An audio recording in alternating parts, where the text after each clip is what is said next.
real true, ayy, 100%, 100%.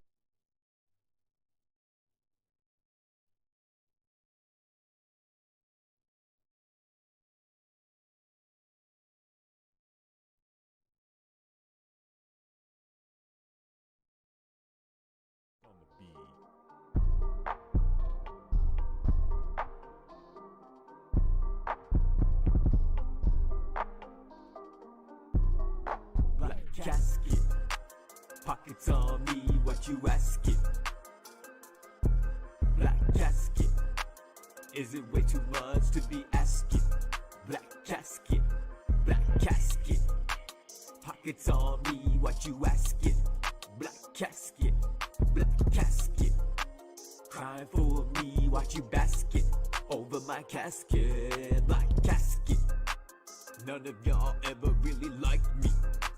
Tell me one thing that you knew about me. You only just knew a version of me. When it comes to me, you knew a different me. So put me deep down in a black casket. Gold trimming, gold handles with the rat shit. Holding my casket, I'm the shit, bitch. Y'all never understood me, so why should I explain, bitch? Pockets on me, y'all going for it. But if you just asked me when I was living, I could give you something. But you never liked me, so you robbing me of my love and life. Now you ain't stopping me. But if I die, put me in a black casket. Crying for me, you fucking slacking. You'll never catch me fucking lacking. Y'all just acting. Black casket, black casket, black casket. Y'all will never catch me lacking. Y'all will never catch me slacking. Yeah. Black casket, pockets on me, what you asking? Black casket, is it way too much to be asking? Black casket, pockets on me, what you asking? Black casket, crying for me, what you basket? Over my casket, black casket.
real true. 100%.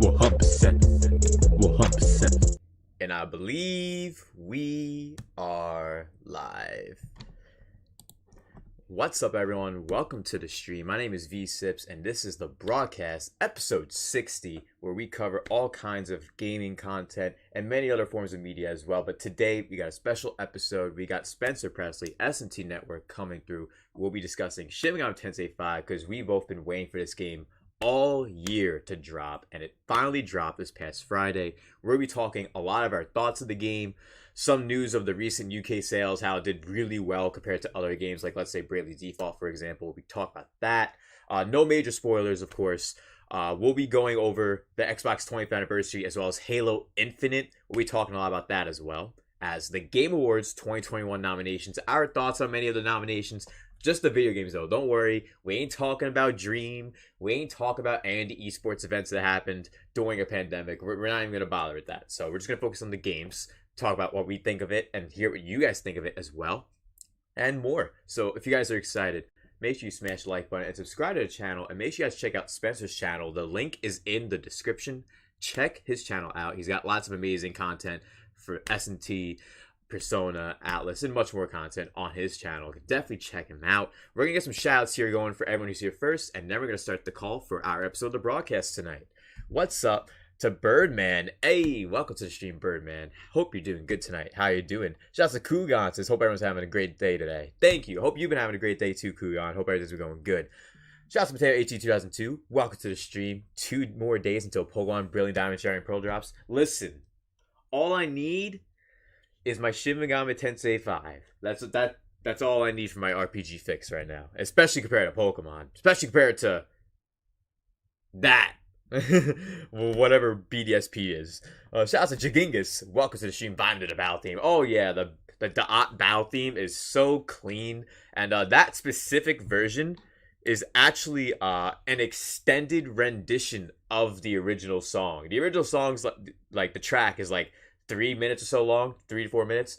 That's an extended version that I was able to make a rendition of, and I put it on my It's V-CiPz channel. I have 2 channels. I have this main channel, V-CiPz, and then I have the It's V-CiPz channel. This one's mainly for live streams, as well as some videos like a hot take series where I cover all of my crazy takes.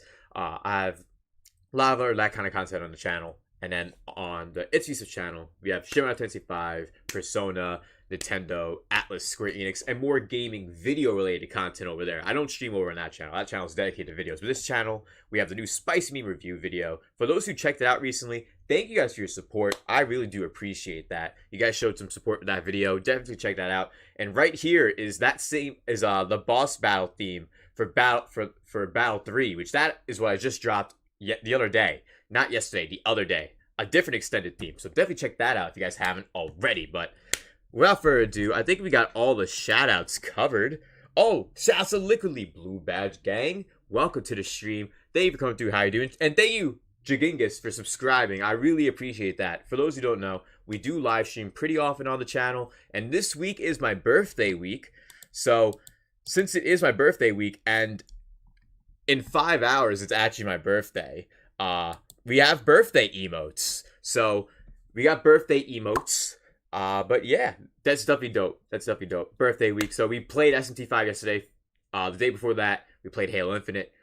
Tonight is the broadcast. Tomorrow night, we're having Mario Party Superstars for my birthday, which would be great. And then we're not doing anything Friday. I'm going to be actually spending that day with family. Saturday night, I should be back home for a Halo Infinite stream or SMT5 stream. I'll let you guys vote in our Discord or on Twitter. But if you guys want to join the Discord, hit the YouTube join link in the description. But without further ado, let's get the call started with the one and only Spencer Presley from SMT Network. And thank you all for being here. I really appreciate it. We're going to have a nice, fun live stream discussion. Should be about a 2-hour stream. So I hope you guys are excited. Let's go.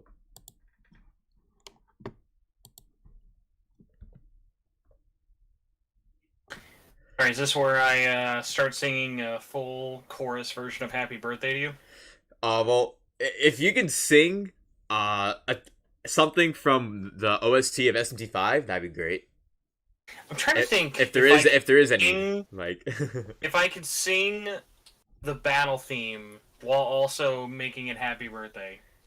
It would Gi- be very hard and aggressive. It would be like, Give it a go. You use your chest and just give it no. a go. I'm gonna have to workshop that one a little bit. I have to workshop it a little bit. Yeah, it's like happy birthday. Like that's how it has to be. I was thinking the opposite. I was thinking it'd be like, Happy Birthday. Like it'd be almost be like a rap rock version of Like it, a but rap really rock? aggressive and bad. Oh, okay. I was thinking like more long term. But yo, what's up, Spencer? Welcome to the broadcast, and welcome to everyone who's here. This is Spencer from SMT Network. Has lots of awesome content. Let them know who you are, what you do. Yeah, so basically, if you are not aware of who I am, welcome to the 99% of the world out there. But yeah, so I'm a guy named Spencer. I do two things, at least on the internet. Hopefully, no one finds all the other weird stuff I do on the internet.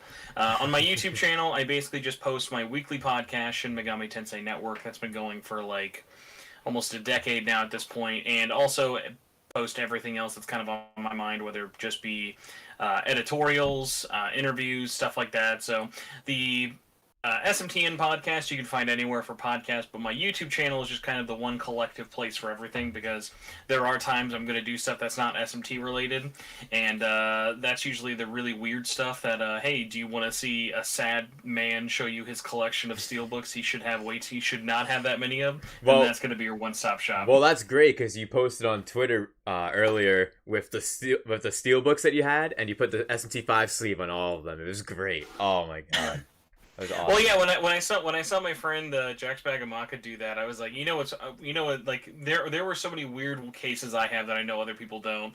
That like I thought would be so funny, and like other ones that wanted to try, because I could have posted more, but I was like, these are ones I could see at least make sense. Like the ones I have for Pokemon, the one I have a couple of Korean exclusive ones, like those like wouldn't really make sense. Like the ones without the logos, like some of them like looked weirdly clean. Like I think Right. Xenoblade looked weirdly clean. I think Metroid especially, as well as like not Twilight Princess, Skyward Sword looked like oddly like fitting for that. Like it was just all symmetrical. It looked like it was meant to be type stuff. Like it would have been perfectly fine. Mm-hmm. You know, and actually, a funny thing about that slipcase, Steel Eve, did you got the collector's edition for SMT5, correct? Yep, I do. Let me pull it up for those who aren't on screen real quick. If you want to just let them know more about what you think about that. Hold on. So the funny thing about that, because I know there were a lot of people who were a little disappointed that there's no regular case in the American version, because in Europe you got the steelbook that we got over here, as well as the normal plastic case. Actually, a cool thing about the collector's edition version is Nintendo actually doesn't have to put the rating on the case. Yeah. So if you don't want to have the PEGI version, that plastic case is going to have it. It's going to have the really terrible PEGI European Switch thing where the logo's in the middle on the spine, but hey, whatever. The one thing that we have, though, that they did not get is they didn't get that slipcover. So their steelbook is just naked. There's nothing on that spine. Oh, they don't even have the slip. No, yeah, the slipcase is exclusive to the Western version. I gotta be honest, the slip is kind of like the best part after like that whole thread I saw. Mm-hmm, yeah, it's a fun little like weird little unique thing, especially just because like I making your own Switch cover for like a plastic case, I think is a very easy thing to do. Making a slip like a plastic, like a quality plastic slip is a little bit harder. It's definitely not the easiest thing in the world to do, especially with the way the world is nowadays. Like hell, I've been hearing rumors that even chocolate is going to be like gone in like 50 years. Like I don't know what I'm going to do with myself. That's like my guilty pleasure. Yeah, it's it's gonna be it's when things like that are gone, it's hard to actually be like too actually sad. Yeah. It's like, oh no, that thing we don't need to live, it's not here anymore. True. Oh man, but yo, shout out to everyone who's watching the stream. Thank you guys for coming through. Materia2002 says SMT5 will be winning best RPG for sure, my dude. Well, we'll be getting into the Game Awards in just a bit, but we're gonna be talking about SMT5 first. I know you've been playing SMT5 a little bit longer than I had. You had a review code, and you also went through 4 playthroughs, correct? I bribed Atlas. I went over to Daddy Atlas's OnlyFans. I slipped him a 20. He gave me that code, a little sneaky link, a little early. Did Jack Frost give you a hand behind the shoulder too? Yeah, I gave him an old King Frost behind the 7-Eleven, if you know what I mean. So I've had the game since probably like the last week, or like it was right before my wife's birthday, so like a little bit before the last week of October. And the funny thing about that is I felt like one of the last people, actually, in terms of people I knew reviewing it, to beat it. And I just finally got all the playthroughs done this week. And the funniest thing about it was, I've spent like 80 hours with the game.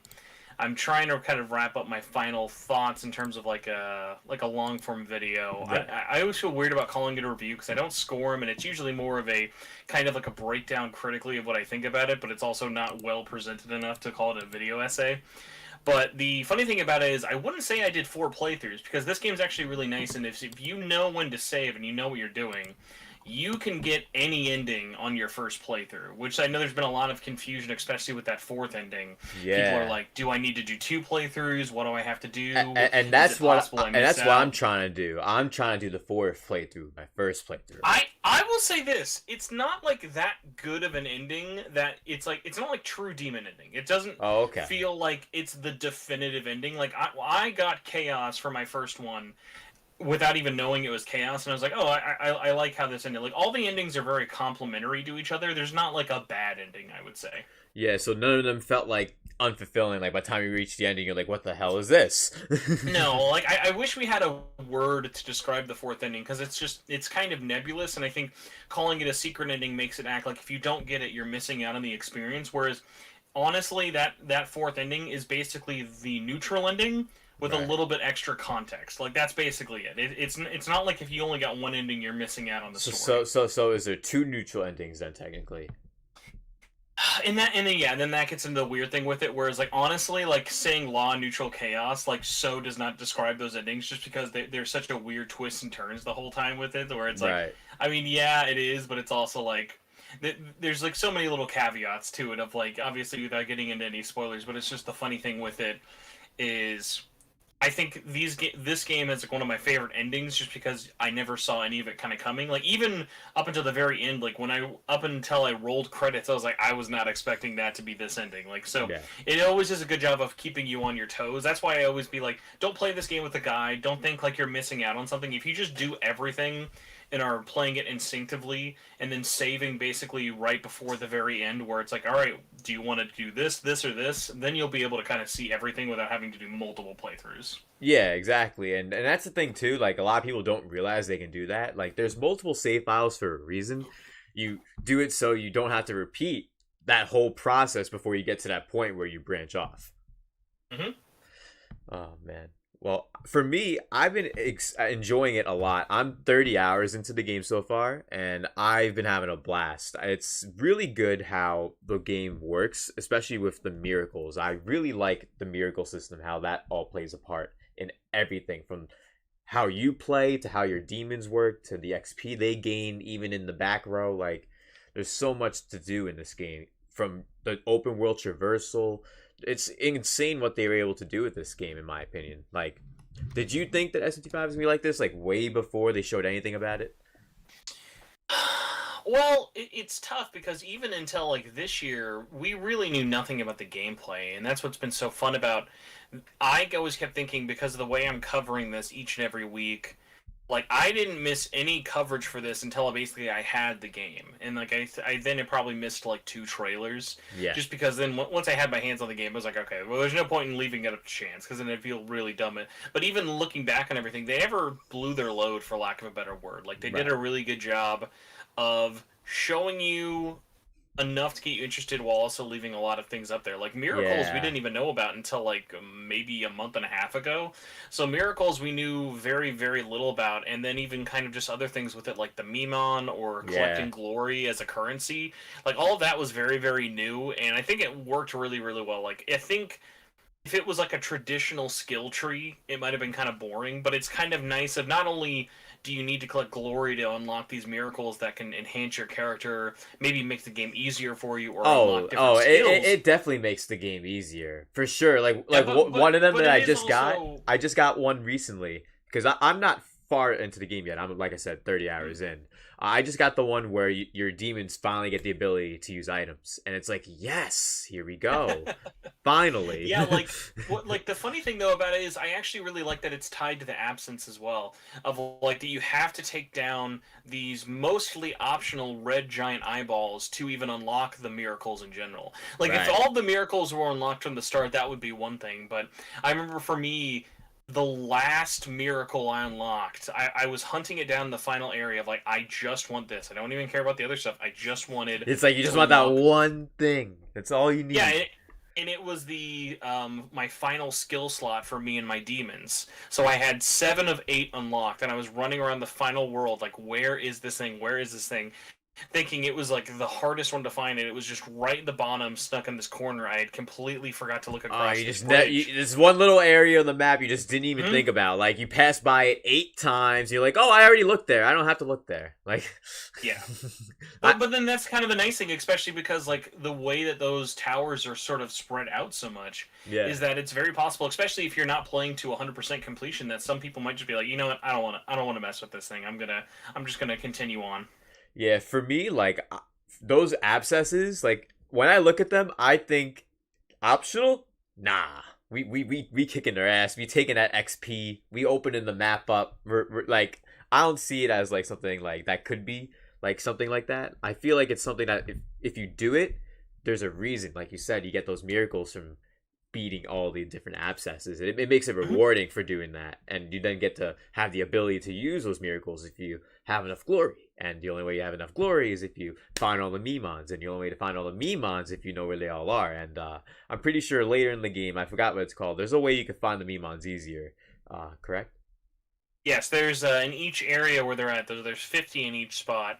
Basically, you can find a certain demon who I won't spoil in case anyone doesn't know. I've wanted to share it so much because he's one of my favorite demons from the past, but also he has an amazing remix tied to him. Right. In each area, he's hidden, and you'd be like, all right, hey, if you give me this much Maka, I'll show you where all the Memon are in the Yeah, spot. And you would think like, oh, that makes it too easy. Right. But what's really nice about it is like the way the world is set up is like knowing where they're at isn't really the challenge. The challenge is how do you get to them. Yeah, some of them are in really precarious spots too. And by the way, I actually just got that demon on my squad. He is an amazing, unique attack. Yeah. I literally just got him right before the stream I was playing, and I was like, "Yo, I can have him on the squad this early? Okay." And that fire attack is nuts. It's nuts. So for you though, since you said you're like 30 hours or so in, like without like giving away too much, what's your like squad kind of look like? I do my best to keep multiple demons at the same level, like while playing, and that way I could have demons accessible whenever someone gets taken out. I can switch someone in really quick. So I have Mananagal right now. I have Rakshasa. I have Hang Wang. I have Lilim because I completed the Lilim side of the quest, because there's a quest line where you can either side with Principality or side with Lilim, and I sided with Lilim and defeated both the Principalities and got Lilim on my squad. She's like level 32, which is great because like I'm only level 28 right now, and it's been pretty good so far overall with my squad. I also have V-CiPz just because I haven't been able to fuse her with anyone yet. She's just sitting there at level 24. She already got her last move at like a level 18, and it's like, yeah, I know, you need to be fused. I get it. You're wasting space in my party. You're much more diligent than me. While I'm playing, it was very much like I have my squad, and then everyone else is like leftover abandoned children of like, okay, you're there for nostalgia until I have to get rid of you. Like there were a couple I kept just for the memes. Like I never got rid of King Frost. I never. Oh, really? Yeah, just because even though like they were super under-leveled, it was like, I just love having you. Like you're just too much fun. Right. Like the DLC demons, I was really bummed about that they were not all end game. Like while a lot of them are higher up level, like Artemis, for example, you can get her, but she's in her 30s. I unlocked her when I was in my 70s. Oh, so really? Like, well, I In love your you, but you're 70s. really under-leveled now. Yeah, see that's the thing with this game. It's like I want to get some of the DLC, but by the time I like get some of it, I'm maybe too over leveled or something. Like it's Well, you at least started playing at launch, so it was a little bit easier for you. Of like, I was literally right at the end of the game when I got DLC downloaded. But Yeah. there's also not a clear kind of when you're buying it, it doesn't do a very good job of letting you know when you would want to buy it all. Which, I mean, obviously you're not going to put on there, hey, don't buy this till the end of the game, Yeah. because then people might not buy it. But that's why I kind of I made that like little guide, I think like a week ago or something, that was basically breaking it all down of like Demi-Fiend, buy it anytime. Like that's actually DLC that's kind of meant to be played through the whole game, because as you're progressing, the bosses start in the high 20s all the way up to level 99. Yeah, so they scale. It makes more sense, whereas Artemis is in her 30s, Cleopatra's in her 60s, and then Mephisto is almost like level 8. Yeah, I need to get that. After the stream, I'm going to pick it up. I'm going to pick it up after the stream, because I was planning on picking up the DLC for Demi-Fiend, and I haven't done it yet. I need to pick it up. I'm going to pick it up after the stream. I will say there's some interesting things behind it, because obviously it's very... I think the conversation around the DLC has been, oh my god, it's really hard, or oh my god, I hate DLC. No, for me, it's like, why is it day one? It should be in the game. Like, well, that's it is. me. That's me. I thought it was funny because I remember I saw Filthy Blasphemer had made a tweet about it, and obviously I always know about like kind of how the sausage is made so much that I assume everyone else knows as much as I do.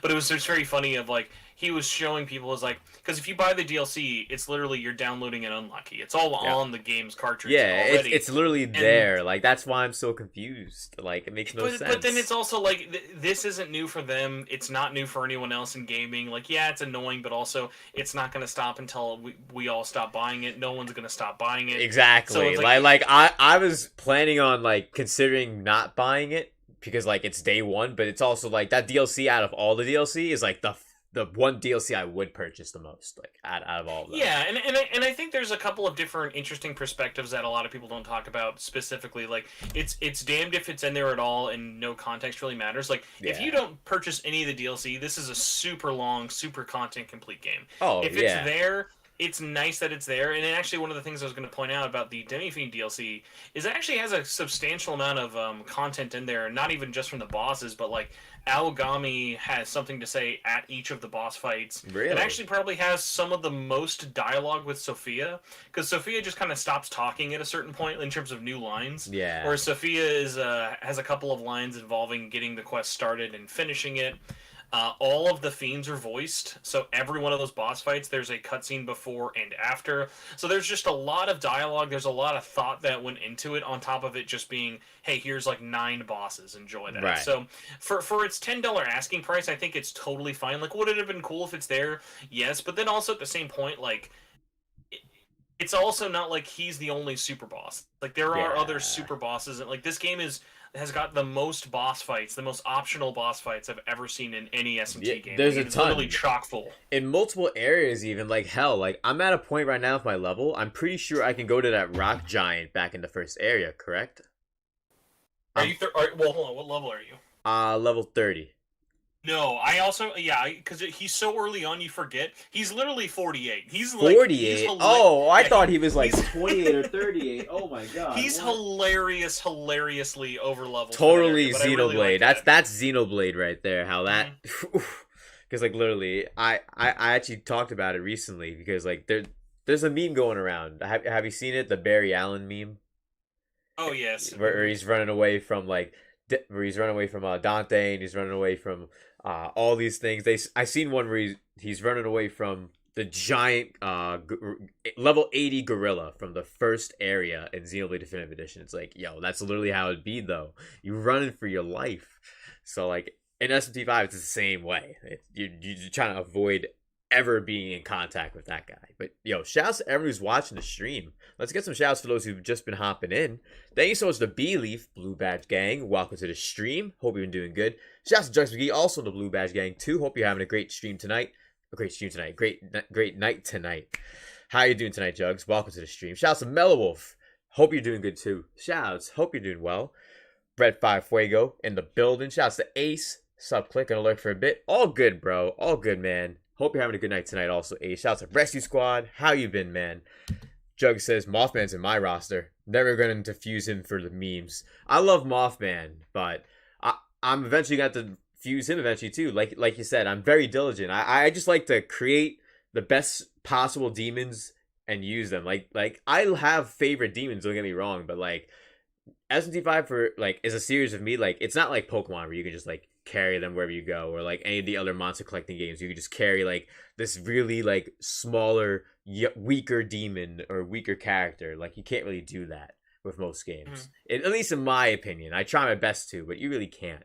And that's why it's one of my favorite demons in the beginning is Mermaid, and Mermaid is clutch. Anyone who gets stuck in that opening fight, my first line is, it's not even Mermaid. What level are you? It's just that Mermaid. First boss, it's like, do you have Mermaid? Like, you need Mermaid. Mermaid is an absolute necessity of an opening creature. Yep, and I beat the boss at level 13. I know some people who tried SMT5 for the first time to beat the boss level 20, so it's like, it just is what it is, you know what I mean? Some people just, they know how to play the game, and some people, they just gotta learn how to play it. It takes a lot to know. Like, that's the thing about SMT. There's a lot to learn. Oh man.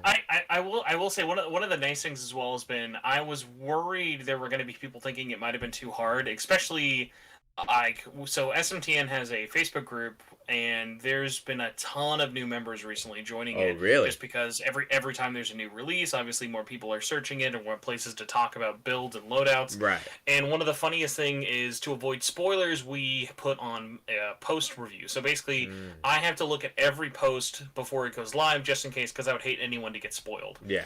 And so, as I've been looking at every post that goes up for it, it's been so funny watching everyone kind of go at the game in different speeds, like looking at different things, finding things people have in common. But the one that I've found really funny is, like, I've not found anyone who's like overly like, oh my god, this is way too easy, or oh my god, this is so hard, I'm going to stop playing. Like, it seems like it really hit that perfect balance of, it's going to challenge you, but it's always going to push you enough that makes you want to get back up and not turn it off. Exactly. And that's how I feel about it too. It doesn't feel like excruciatingly difficult for me, and it doesn't feel like it's a cakewalk either, to the point where there's times where like I'm decimating some like side quest bosses and stuff left and right, like in my first try, like it's easy, like I do that all the time, and then like I run into a Jack Frost and he beats my ass in 2 half turns. Like what?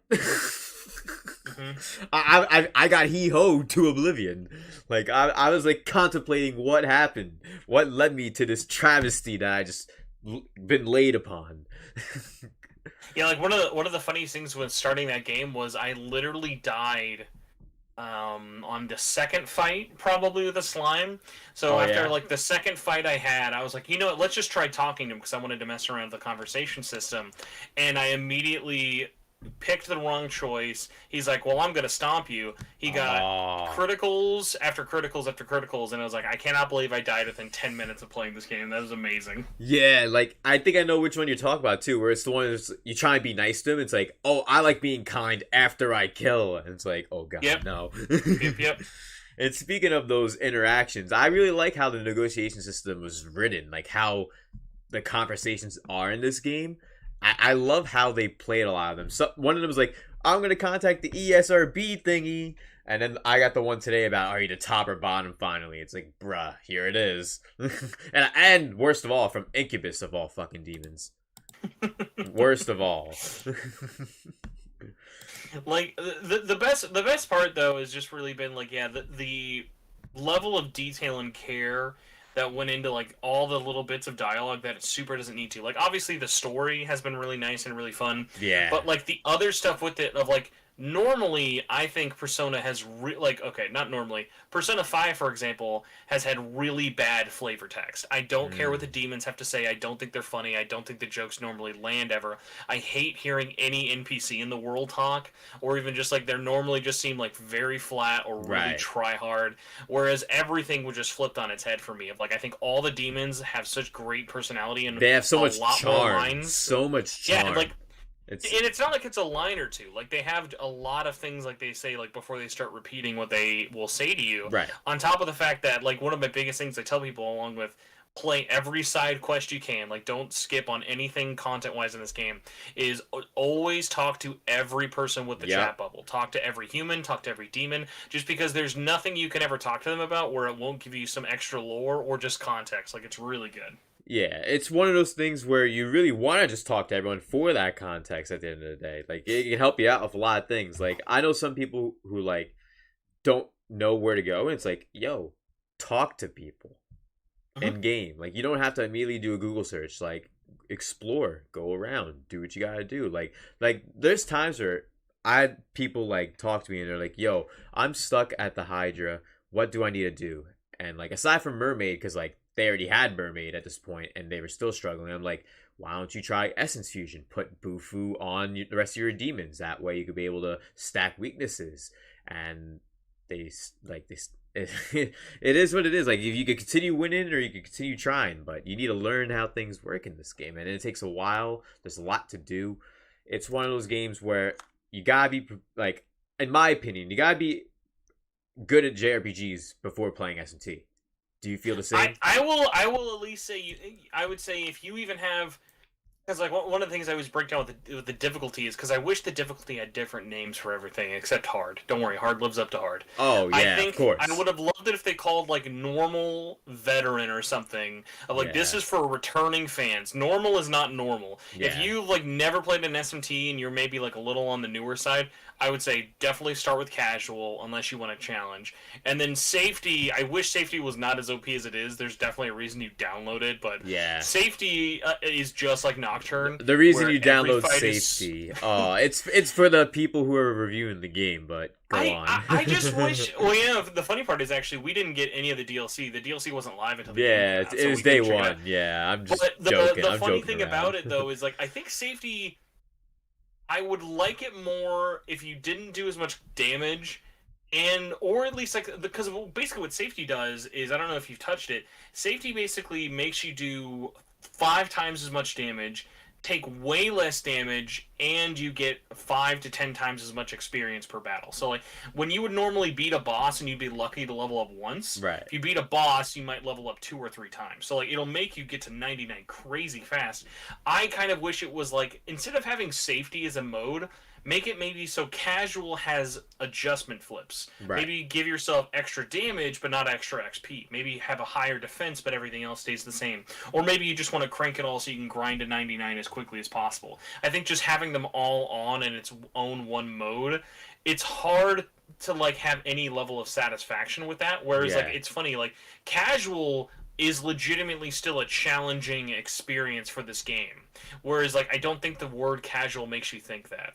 Oh, yeah. Usually when someone plays a game that says casual, they think, oh, this is going to be easy, it's going to be light, it's going to be easy, no issues, a streamlined playthrough, and nope.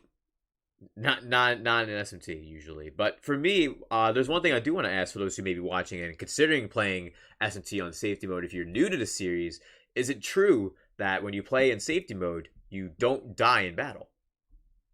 You know what? I haven't died, so I actually wouldn't know that. Because I heard that you can't die in safety mode.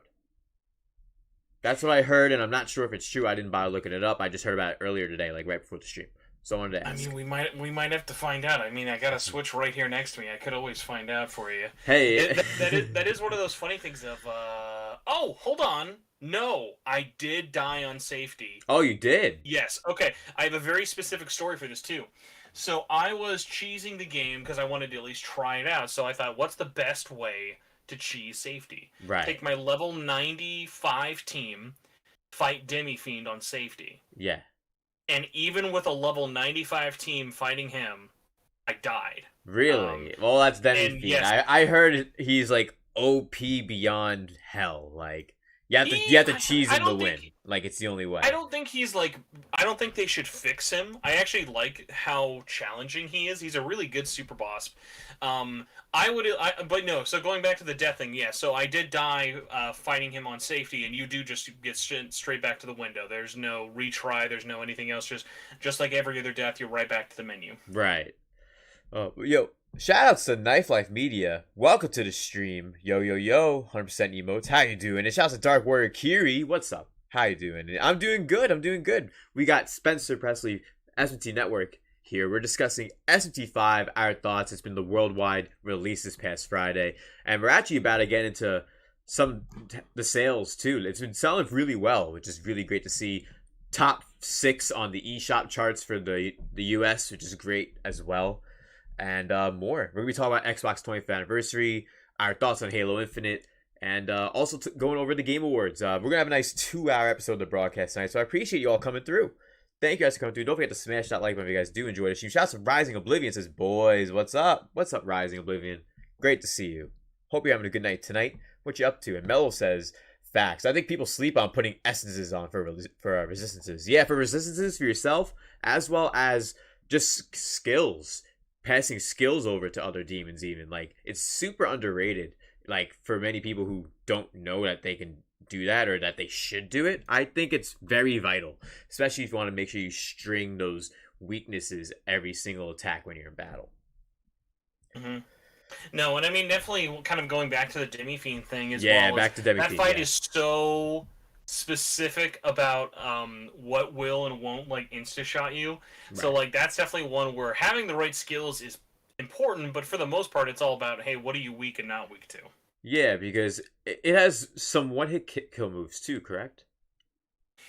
No, definitely. Like, he has a move, I always forget if it's Gaia's Rage or whatever one, but yeah, he has a move that even on safety, because I remember this is how I died, on safety, if you don't have Enduring Soul or something that will keep you alive for a hit, even on safety with higher up defenses and stuff and doing weaker damage, it was 2.5k damage. 2.5k?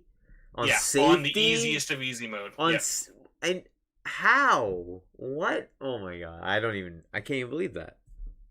Yeah, it's crazy. I will say this though: the other super boss in the game, without spoiling it, is actually a really good. That's a good like step to that one. Whereas the super boss is easily the hardest boss in the game, which is good because nothing's worse than when you fight a super boss and you're like you're not even the hardest boss. Like why were you worth unlocking? Yeah, but I totally feel like the super boss is nice for that one. Of like it's a good step to get you ready. But Demi-Fiend is definitely one of those things of like, hey, you gotta go in, no matter what your level, what difficulty you're on, like, you gotta have a plan. Otherwise, like, that boss is designed to just kind of keep you in hell forever. Or kill you. Yeah, like, literally, like, one thing I also mentioned to a lot of people who are new to the series of SMT5 is you have to, like, the reason why I build my teams the way I do, like, always having a wide variation of current demons that are strong enough to withstand everything I'm facing. You want to make sure you have the best possible demons for each respective area, for each respective boss you face as well. You want to be able to accommodate yourself to each one and be able to have the best possible advantage. Like, who wants to suffer and get blocks and resistances and repels and misses? Like, you don't want to go through that. No one wants to go through that. Like, that's why, like, I am excited to do my FromSoft marathon leading up to Elden Ring, so I might not be able to answer that. Yeah, I'm actually excited for Elden Ring. Elden Ring's gonna be dope. I'm a pretty big fan of Sekiro and Bloodborne. I like Dark Souls 1, but I actually never got to play 2 and 3. Okay. Yeah, they are very, very good. Yeah, I've seen my friend B-Leaf in the chat here. He streams Dark Souls 3 actually. He's been streaming that lately, which is pretty cool. It looks really good, especially the multiplayer. Like that's sick. Kugan says, unrelated, but have you or Spencer played any of the Souls games? Oh, is that what you answered just now? Oh, sorry. I just turned just now. I didn't even see Kugan say that. That's very, very funny. That's really coincidental, because he says, I've noticed a trend where newcomers try the games after the trailers, and Elden Ring's trailer for SMT5 seems to be bringing in new players to this franchise. Yeah, Elden Ring's trailer is going to bring new players to the Souls franchise, and same for SMT for SMT5. Like, a lot of new people are playing SMT5. There's so many people like I know that I put on to the series. There's so many people I know you helped influence to try the series as well. And I haven't seen a lot of people enjoy it. I haven't seen a single person say the game is like bad on my timeline. Like, I will say I normally am pretty open minded of like people having different opinions and stuff. Of course. But like this is one of those games where the quality is so like, and I'm saying this as unbiased as possible, but like this is a game that is so good where if you like say I don't like X about this game, I'm like I need to hear why.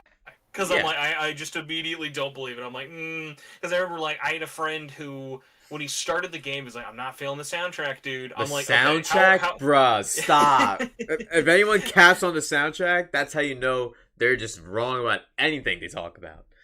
Yeah, so it was just one of those really, really funny things of just being like, put some actual time into it, like thinking because it is so different. I can understand it being kind of jarring, but definitely not to a point where I'm like, yo, dude, this is because like it's not a perfect game, but like, especially especially for what it's doing and everything out there, it is very, very, very good. Exactly. Like, I think Breath of the Wild is very, very good, but do I think it's perfect? Everyone else does, but I don't. But I still think it's very, very good. Like a 9 out of 10, an amazing game. Like, there's nothing wrong with that, right? Exactly. Rising says soundtrack slaps, but Atlas kind of always does that. Exactly, which is why we're gonna get into it in a little bit. We're gonna be getting into the Game Awards nominations, and man, don't get me started on how that got snubbed for soundtrack of the year, music of the year. That got snubbed so bad. Oh, and also Rising says question for maybe Spencer, but are Almighty attacks useful for Demi-Fiend or no? Hold on. Also, take care, Rescue yes, Squad. yes, Have yes, a good yes. one, Definitely, Almighty attacks are going to be your way to go.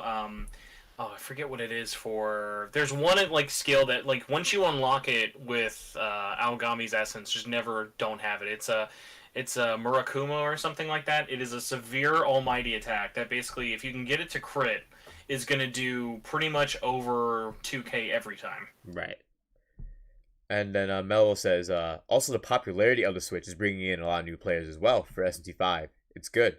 Yeah, that's true too. The Switch has helped with a lot of sales of a lot of games, like even Metroid Dread, for example. And that's actually nominated for Game of the Year, which is pretty cool to see. The Nintendo bump is real, everybody. Like, just having a game be an exclusive on a Nintendo Switch, like, as long as you reach that threshold of quality, yep. Like, it's not, like, immediate success, because, like, you can look at something like No More Heroes 3. Yeah, Did not perform it did not. That would have been a game that should have been multiplat, in my opinion. Yeah, but that's also another example of, like, they probably couldn't have done that without Nintendo's money. Yeah. Similarly with SMT5, like, without the Nintendo bump there, SMT5 would not exist, but I think now that it does exist, it's going to do a lot better. Like, I don't know about you, like, do you want to go into Game Awards first, or do you want to talk about sales? Because I think sales is a really interesting kind of conversation. We're definitely going to do sales first, because the sales for SMT5, especially what we found out from the UK, 60% up compared to other games I released this year, like Bravely Default, Tales of Arise. It outbeat all of them in sales, and that's just UK, so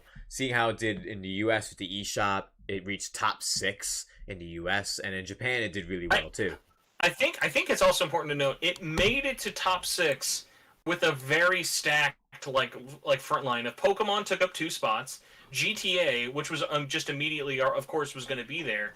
Like GTA took a spot, and so it's just really nice of being in the same spot, because remember, GTA came out the same day SMT5 did in Japan, so like they basically were right on top of each other, and that's a full price $60 game versus another like a huge thing, and a huge piece of dookie. That's what the trilogy is. How funny is it that like how bad that version of GTA Trilogy on Switch is when they are both Unreal Engine 4 games? Like, boy, like what a great week and a terrible week for Unreal Engine on Switch. Of like Unreal Engine Fear is basically the best example. Is like just look at GTA on Switch and be like, hey, this is why I'm saying Unreal Engine, for as good as it is, can be very, very like difficult looking at all those other things for it. But the nice thing about it though is like looking at something like 5 and like, while you can definitely talk about the performance or like other aspects of it, is like universally it is hard to look at that game and be like, wow, that is a really like I have never shown anyone that game like, it looks pretty mid. Like it's a very impressive looking game. Yeah, and going deeper into the chart data, also SMT5 managed to earn 9th place in the opening week in the market, and for a JRPG exclusive to a Nintendo platform, physical only in the UK chart, it's very impressive. And compared to other games like Monster Hunter Stories 2, which only reached 23% more, Bravely Default 2 wasn't even close, 43%. Tales of Arise beat that as well. It's crazy to see these sales, man. Like, I think the SMT5 is going to be the best-selling SMT game for sure, but there's many people who we've talked to and are friends with who said that SMT5 is going to be the Persona 5 of the franchise, I've heard. And I know people don't like making that comparison in general, but like that's like what people have said.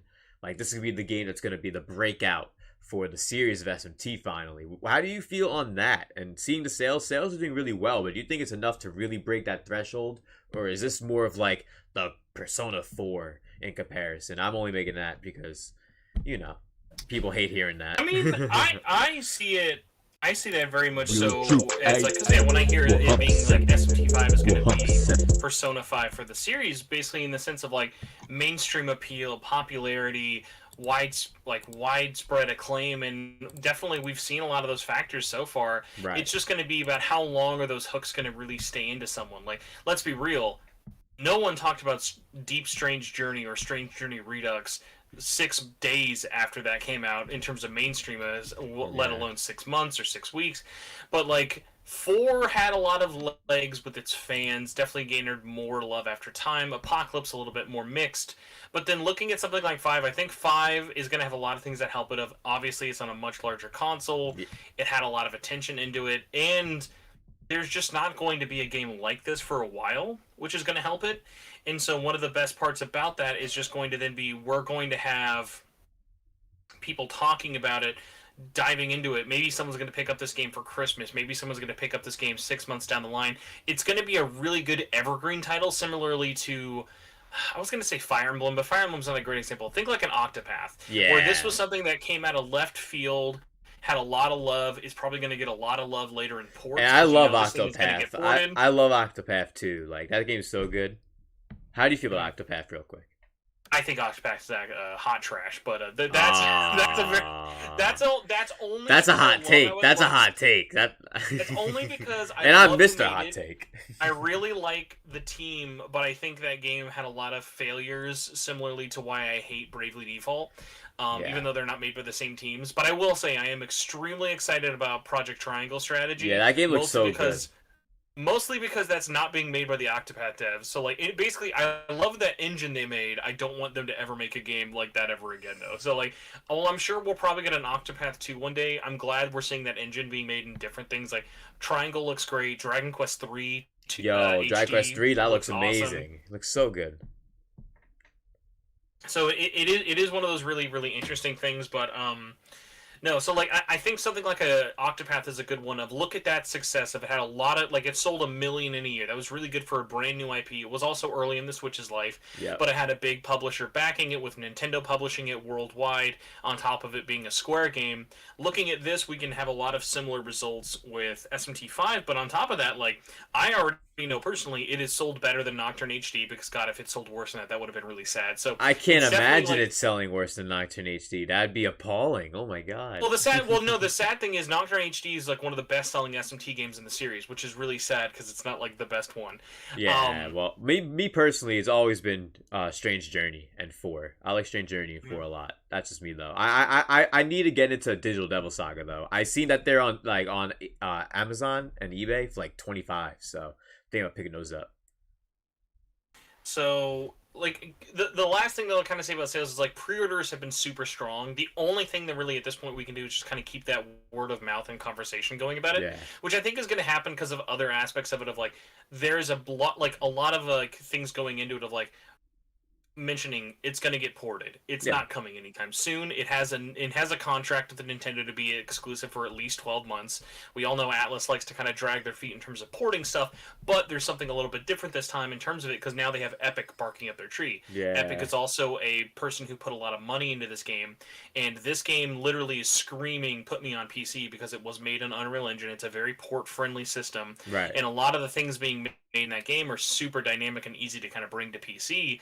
So, like, as crazy as it seems to some people to say, like, honestly, do not be surprised when this game comes out next year, possibly like December or even January of 2023. Like a PC port of this is going to be happening very quickly, because Epic is ready to pay Atlas money to make it happen, because that's like, this game is a big showpiece for them, and having that like as an Epic Store exclusive on PC, that'd be a huge get. Like, they can't get Persona 5, and but Nintendo gets some money from that too, I would think, wouldn't it, or no? So the way the Nintendo money is going to work is Nintendo is actually going to make a lot of money in the long run, because remember, they are the worldwide publisher of it everywhere except America and Japan. They are publishing it in Europe, in Australia, in Africa, like everywhere that's not America or Japan.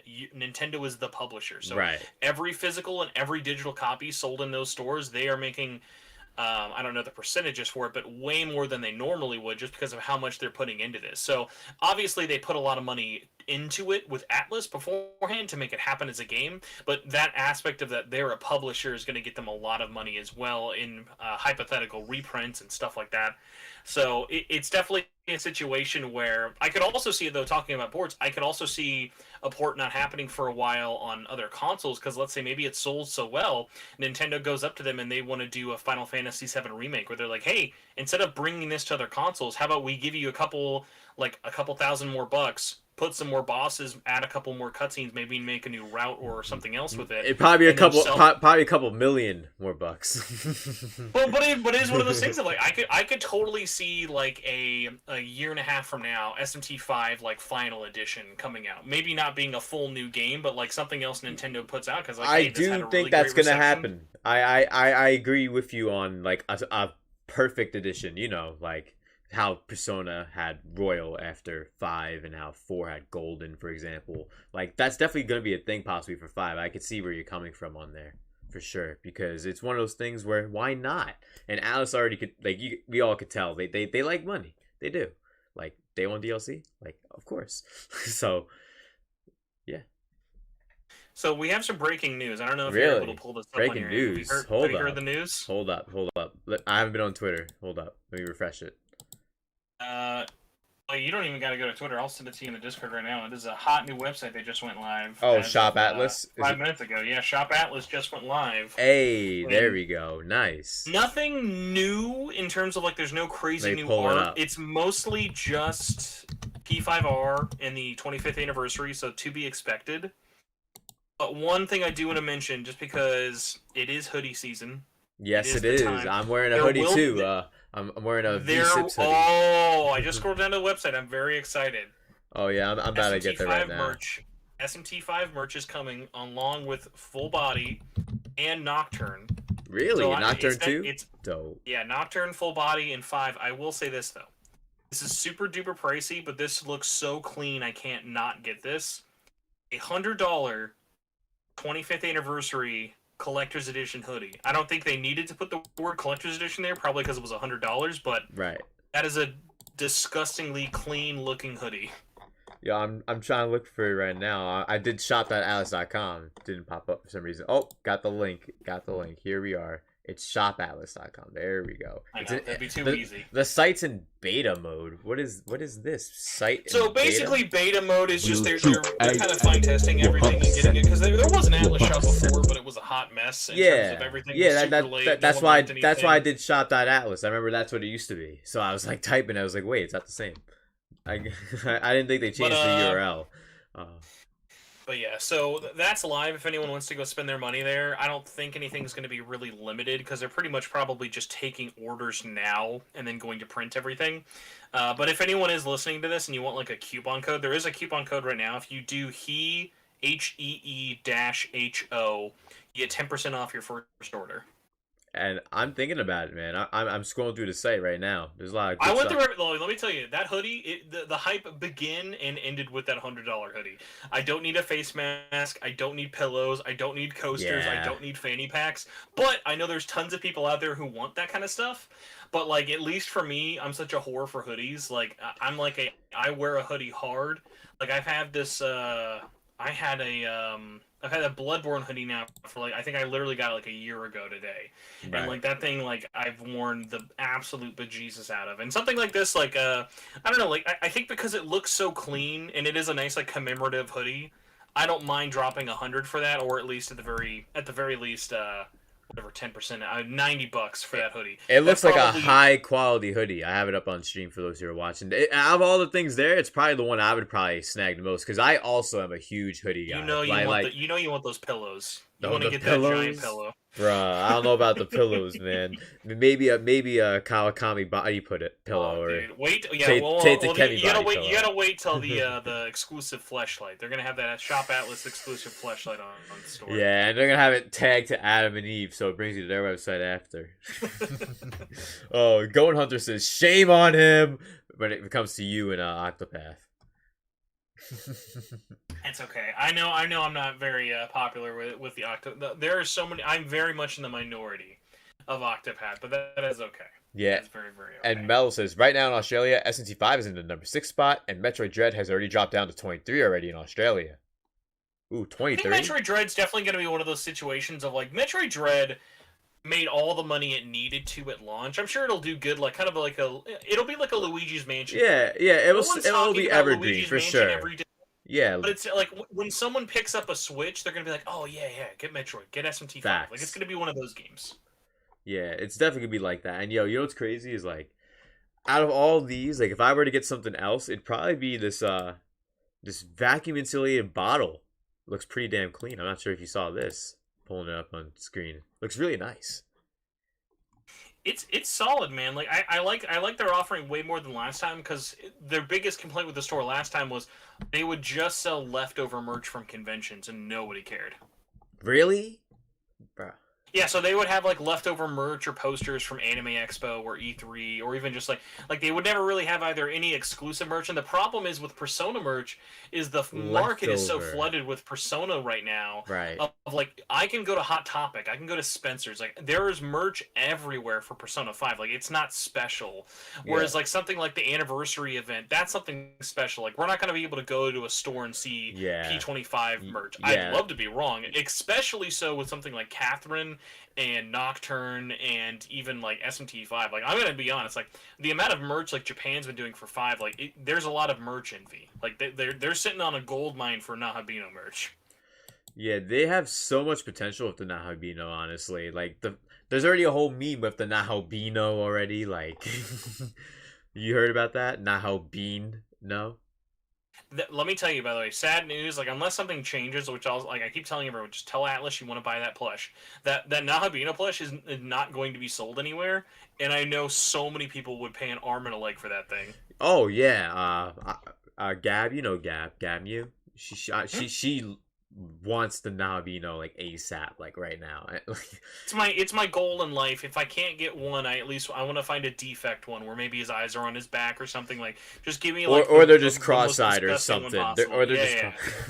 And I'm looking on the site now for Shop Atlas. They have the Persona 5 page as well, which was that always there? Pretty sure that was always there, correct?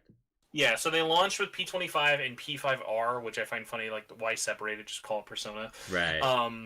I will say this. There's an interesting thing to note. There's a ton of Persona 5 merch. There's actually very little Royal merch. So there's very, very little out there specifically from Royal. But I think when it comes to it for me, like, I would love really specific to Royal merch. Like, give me a Jose shirt. Give me a Dr. Maruki shirt. Like, don't give me any Kasumi shirts. Like, there's probably a ton of stuff. Like, Jose is awesome. Like, give me the weird stuff. Love me some Jose, man. He's one of the best characters in Royal. Easily. Underappreciated. Very underappreciated. Yeah. Oh, and speaking of underappreciated, I assume this merch right here is underappreciated just because looking at it, I'm shocked it was even made. They made a Big Bang Burger Accept the Challenge sweatshirt. You seen this? It's not a hoodie. I prefer hoodies. I am surprised. Have you not? I think Fangamer actually had a Big Bang Burger shirt before. Really? Mm-hmm. I might be wrong. Like I said, P5 has just a horrendous amount of merch. Too much merch, but you know what we gotta talk about next, though?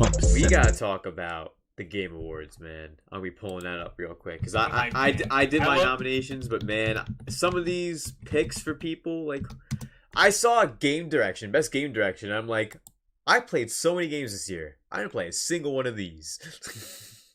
So I got the list of nominations also pulled up. So do you want to just go from the top of Game of the Year all the way to whenever we get bored, or what do you want to start with? Yeah, we're gonna do from that all the way till they start showing us like Content Creator of the Year and stuff. Like once they're done with the video game. Once I see myself, then I'll stop.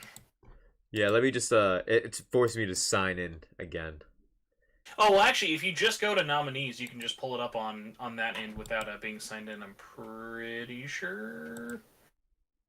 Yeah. I say this, then watch. I'm a big old hypocrite. Alright, well, I'm here for the Game of the Year category now. Alright, so there we go. For Game of the Year at the Game Awards, it was to the disbelief of me and many others that Deathloop was put on the list.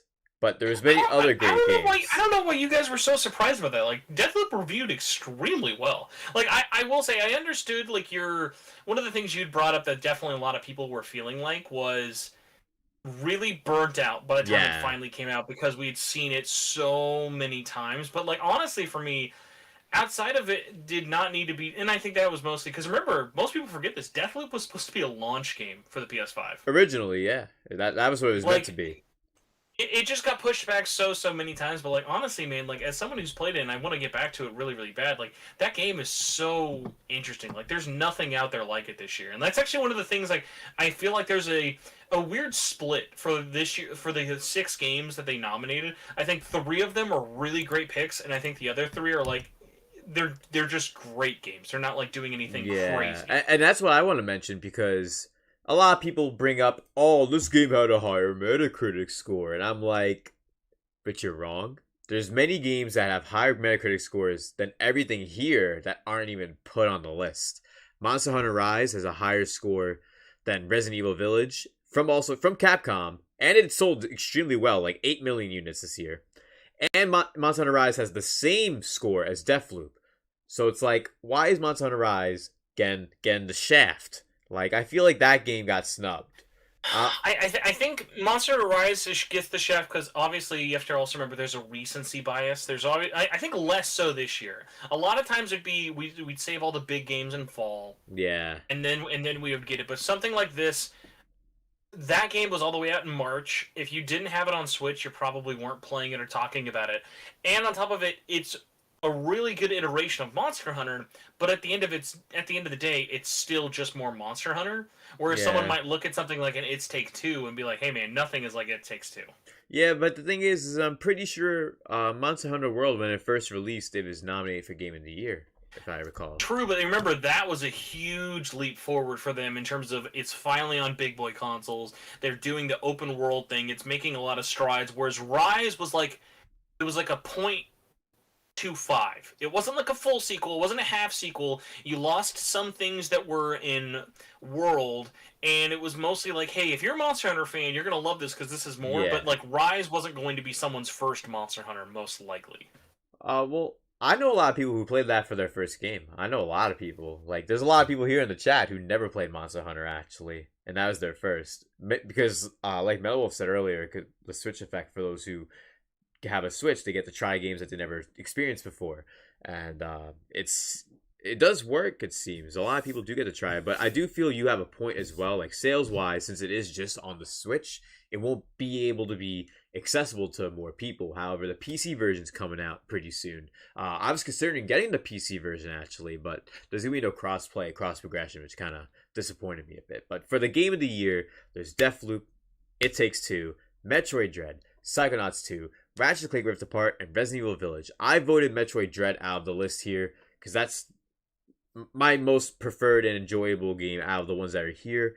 And I don't have a PS5, so I can't experience like a game like Deathloop I can try it for myself. You know what I mean? I will say this. One of the things I think we should have at least preferenced before we talk about this. It's very important to remember the people who made these nominees are not people like you and me. Oh, the yeah. people who are nominating this, all of these categories, are people who work for IGN, GameSpot, influencers, people like Kinda Funny, people who stream, stuff like that. Basically, Jeff Keighley has like a council of people he goes to every year. Entertainment Weekly. What? Yeah, like the I shouldn't say problem, like it's a bad thing. The thing about that though is it's not always clear. Like, so when someone's looking at this, they're looking at this as the Game Awards. Is Jeff Keighley thinks these are the best games, and the problem is like it needs to more be like, no, this is what people who review games collectively think is the best game. Exactly. Like, there are so many snubs that seem obvious to us, but similarly with when SMT5 got reviewed and people were like, what the hell, why didn't IGN give SMT5 to someone who worked there instead of a freelancer? It's like, dude, like, unless you're like a fan of the series, which not everyone is, like that's why you're going to see snubs for stuff like The World Ends With You or SMT5 or even something like Persona 5 Strikers, or even Bravely Default. Bravely Default 2. Many people are mad that got snubbed. I know that. You know what? listen, probably was okay. listen. I don't listen personally. I'm in the same boat as you. I think Bravely Default is overrated. I love Octopath, but I'm not a fan of Bravely Default. So like for me, I'm in the same boat as you. But it deserves to be there over fucking Cyberpunk, though, man. Cyberpunk. We're gonna get into that in a little bit, but oh my god. So I wish like the voting process. I wish and I hope like I don't know if Jeff Keighley would ever do this, but I think one of the biggest kind of kickbacks to it should be like there should be nominee voting instead of just winner voting, because like or at least put a write-in category. Because, like, it's one of those things of, like, being, like, there are so many games, personally, for me, that I'd be like, oh my gosh, like, of course, like, obviously, like, I'm very biased, like, I would have put SMT 5 on Game of the Year as a category, but, like, easily. But even other games that people probably didn't think of that, like, came out this year of, like, oh, man, like, I really, really liked that. Like, Death's Door, it claims to be one of the best indie games, and we'll be going into that later as well. Dude, if you're an indie game, like, yeah, this entire, like, category list, like, yeah, there's nothing for you here if you're an indie game. Like, indies got super snubbed this year. Yeah, and we actually have a lot of people in the chat talking a lot of stuff, so Jaginga says, thanks for talking about the hoodie. Just copped it. Hey, nice, Jagingus. Nice. And Ace says, I'm down for some Nocturne merch. Ooh, that's definitely be dope. And Gold Hunter says, if SMT5 comes to PC, PS4 in 2022 or 2023, then they have to put Persona on Switch. Well, they should have put Persona on Switch when Joker came to Smash Bros. Let's be honest here. Then Mello says, the Switch has so many of those. You gotta get this game. Yes, so many RPGs. So many. And then, Mello said after that, the Game Awards is the most prestigious, 100% accurate, unbiased, and best thing in gaming ever. If you disagree about any nominations at all in history of the Game Awards, you don't know any gaming. Left hands off. He's being sarcastic. And then B-Leaf in the chat says, Monster Hunter Rise is my first Monster Hunter game. And Captain Chat says that the rewards are just rigged. The awards are just rigged. Just used to market the games. Companies paid through the nose to win. I'm not sure about companies paying through to win, but I am 100% agreeing about how they use it to market the games, because that's why they have it before Christmas, because that way whatever awards win, they get a boost in sales. That's why it happens before Black Friday sometimes too, or right after Black Friday. We need to talk about the real snub of the year. Where was Caligula 2 in RPG of the year? That's the real thing we need to talk about. Where was all the Caligula 2 love? Where was Atelier Ryza 2? Just sitting Atelier Ryza 2. I agree with Atelier Ryza 2, but Caligula Effect 2. Yo, where's Disgaea 6? Yo, actually, where's the Disgaea 6? Like, I played. Actually, because we're not going to talk about this at all, but this is actually like no one's talked about how snubbed this got. This is a legit snub for Game of the Year that I'm surprised no one's really talked about or complained, but it sold really, really bad in the West. I'm not that surprised. Lost Judgment had no nominations. It's an amazing snub. How was it not in narrative is beyond me, bro. It's a great story. It's a great game, great voice acting. That's why I'm shocked. Narrative is where it should have been, and possibly like in the voice acting category for whoever was the voice actor role, best performance, like totally should have been in that too. Mm-hmm. And Demicro says, Spencer, Caligula 2 is interesting. And shouts to Lickily says, does Ghost of Tsushima count for Game of the Year? Oh, if the director's cut? Nah, they didn't put that on here. And thankfully, we didn't see fucking Death Stranding on here. Oh, Christ. If they fucking put that on here... True, that would have been a lock. We're gonna have to give it to Kojima, so it would have been a lock in it. Gotta give it. Yeah, and that's why, honestly, like... Out of everything here, because I voted Dread, I feel somehow It Takes Two is going to win. There's an interesting kind... this is going to be a split one. So let's just get the obvious ones out right of the way. Ratchet & Clank and Resident Evil just straight up aren't going to win. I love Resident Evil Village. Ratchet & Clank was a good game. It was really solid, but it's not like... I've already forgotten it. I platinumed that game and I kind of already forgot it. Right. Resident Evil stuck with me a lot more, but I think if it had released in the fall, I think it would have won just because of how much we were memeing and talking about it. Yeah, I think Metroid is a really good chance for nostalgia bait. It Takes Two is so different, you almost want it to win because of how like kind of unique it is. Right. And then the other one is Psychonauts 2. Whereas Psychonauts 2 is like such a Cinderella story of like this game was in development for so long. It had to get back. It had to get backed by everyone. It got delayed a bajillion times, and it finally came out, and everyone who played it loved it. Of like that would be like a really like any of those three would be a really good make good story. But the thing is, it might split it so much that then watch something funnily enough like something like a Deathloop might just win because it was like, do you remember that year Sekiro won Game of the Year where it was up against all of these other huge games, but because the vote was so split on those, Sekiro just won because everyone was like, well, yeah, Sekiro's really, really good, and just gave it to that.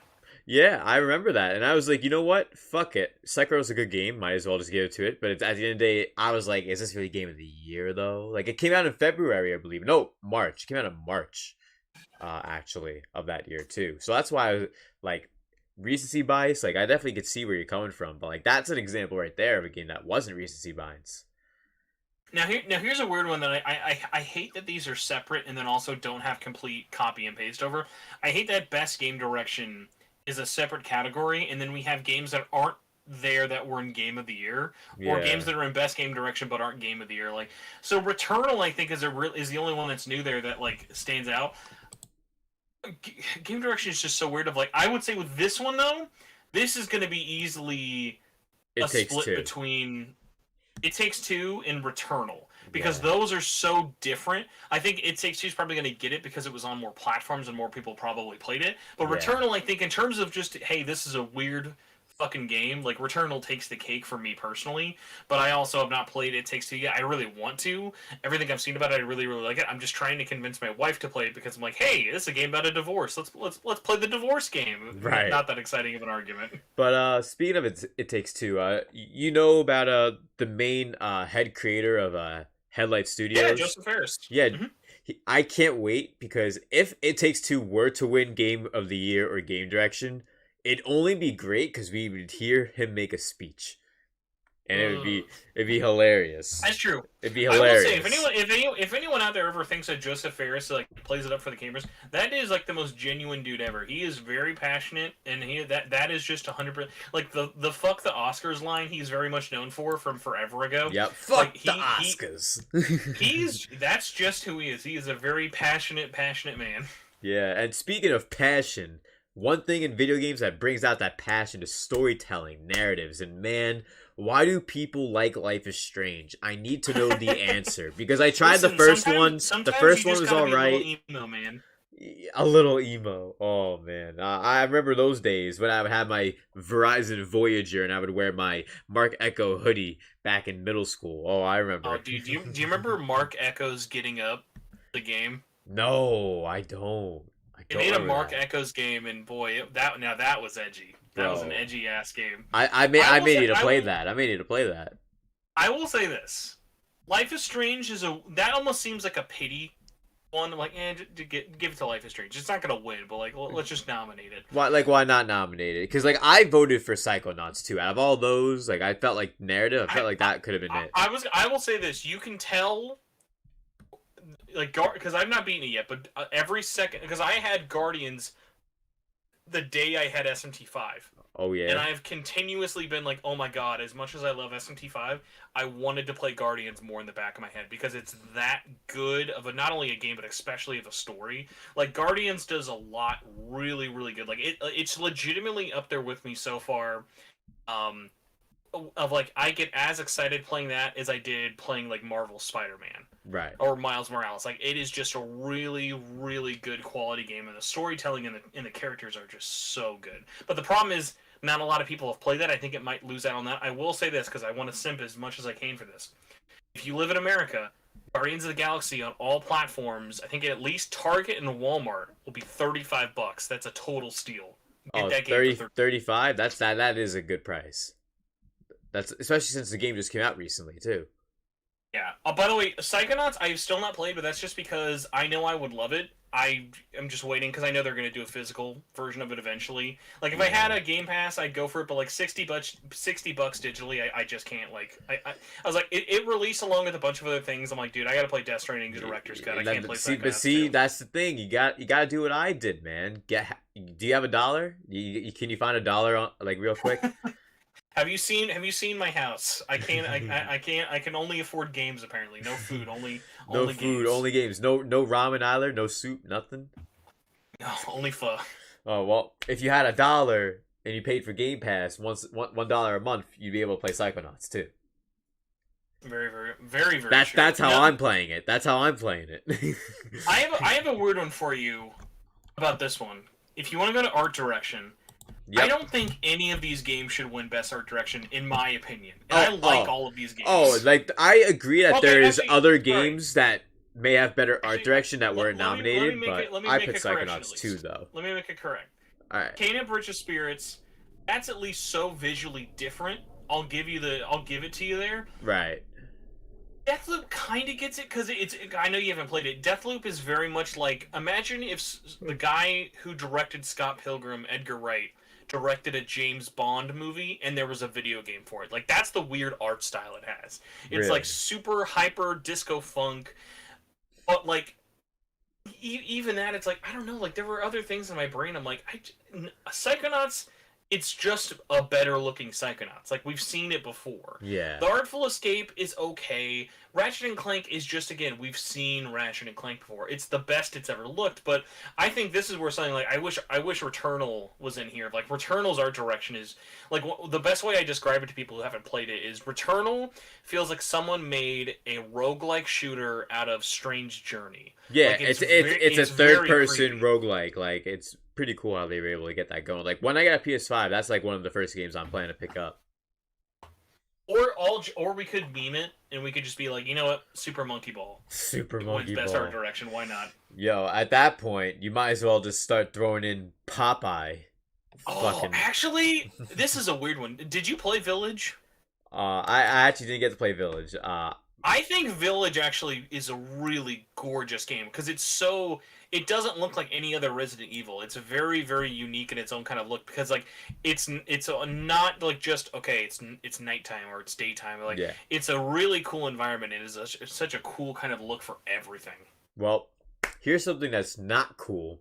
Cyberpunk being nominated for Best Score in Music. That shit's taking up a slot that should not be there.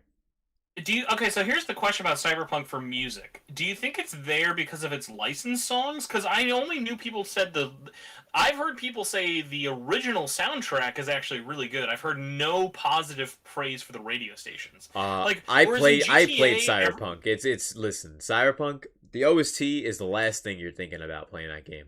Like it's definitely not the best thing in the game. I'll just say that. And even then, like when I played Cyberpunk, there was nothing that like really came to me and was like a highlight. Like many people usually bring up the writing, like the story, but at the end of the day, all three playthroughs, no matter which option you choose at the beginning of the game, leads to the same ending. So it doesn't no. matter. So here's the $1 million question: who's winning this? Because in my brain, I can't see it being anyone else besides Nier or Marvel. Yeah, exactly. Like, I voted Nier. Guardians. See, I almost want to give it to Guardians though because Nier, it's great, but it's a soundtrack we've already heard before. There's new music in Nier Replicant, but it is still based off it's the remade. first Nier. It's remade stuff pretty much. It's remade. Like I can't like so when you start Guardians of the Galaxy, it starts by literally laying its dick on the table for how much money they put into the soundtrack. It's you listening to a original heavy metal soundtrack. It's got like a full I think it's almost like 10 plus songs. You can listen to this entire soundtrack of original heavy metal music they made for this fictional band. Right. Just as like an opening segment of like you can read the like lyrics for everything, you can skip around. And that's not even the soundtrack. That's not even the licensed soundtrack. Like they put so much effort into Guardians, which is funny because like you think, oh well, like you probably didn't need to put that much effort into it, but then you think about the movies and like Guardians is so tied to music that like you're missing something if they nailed everything.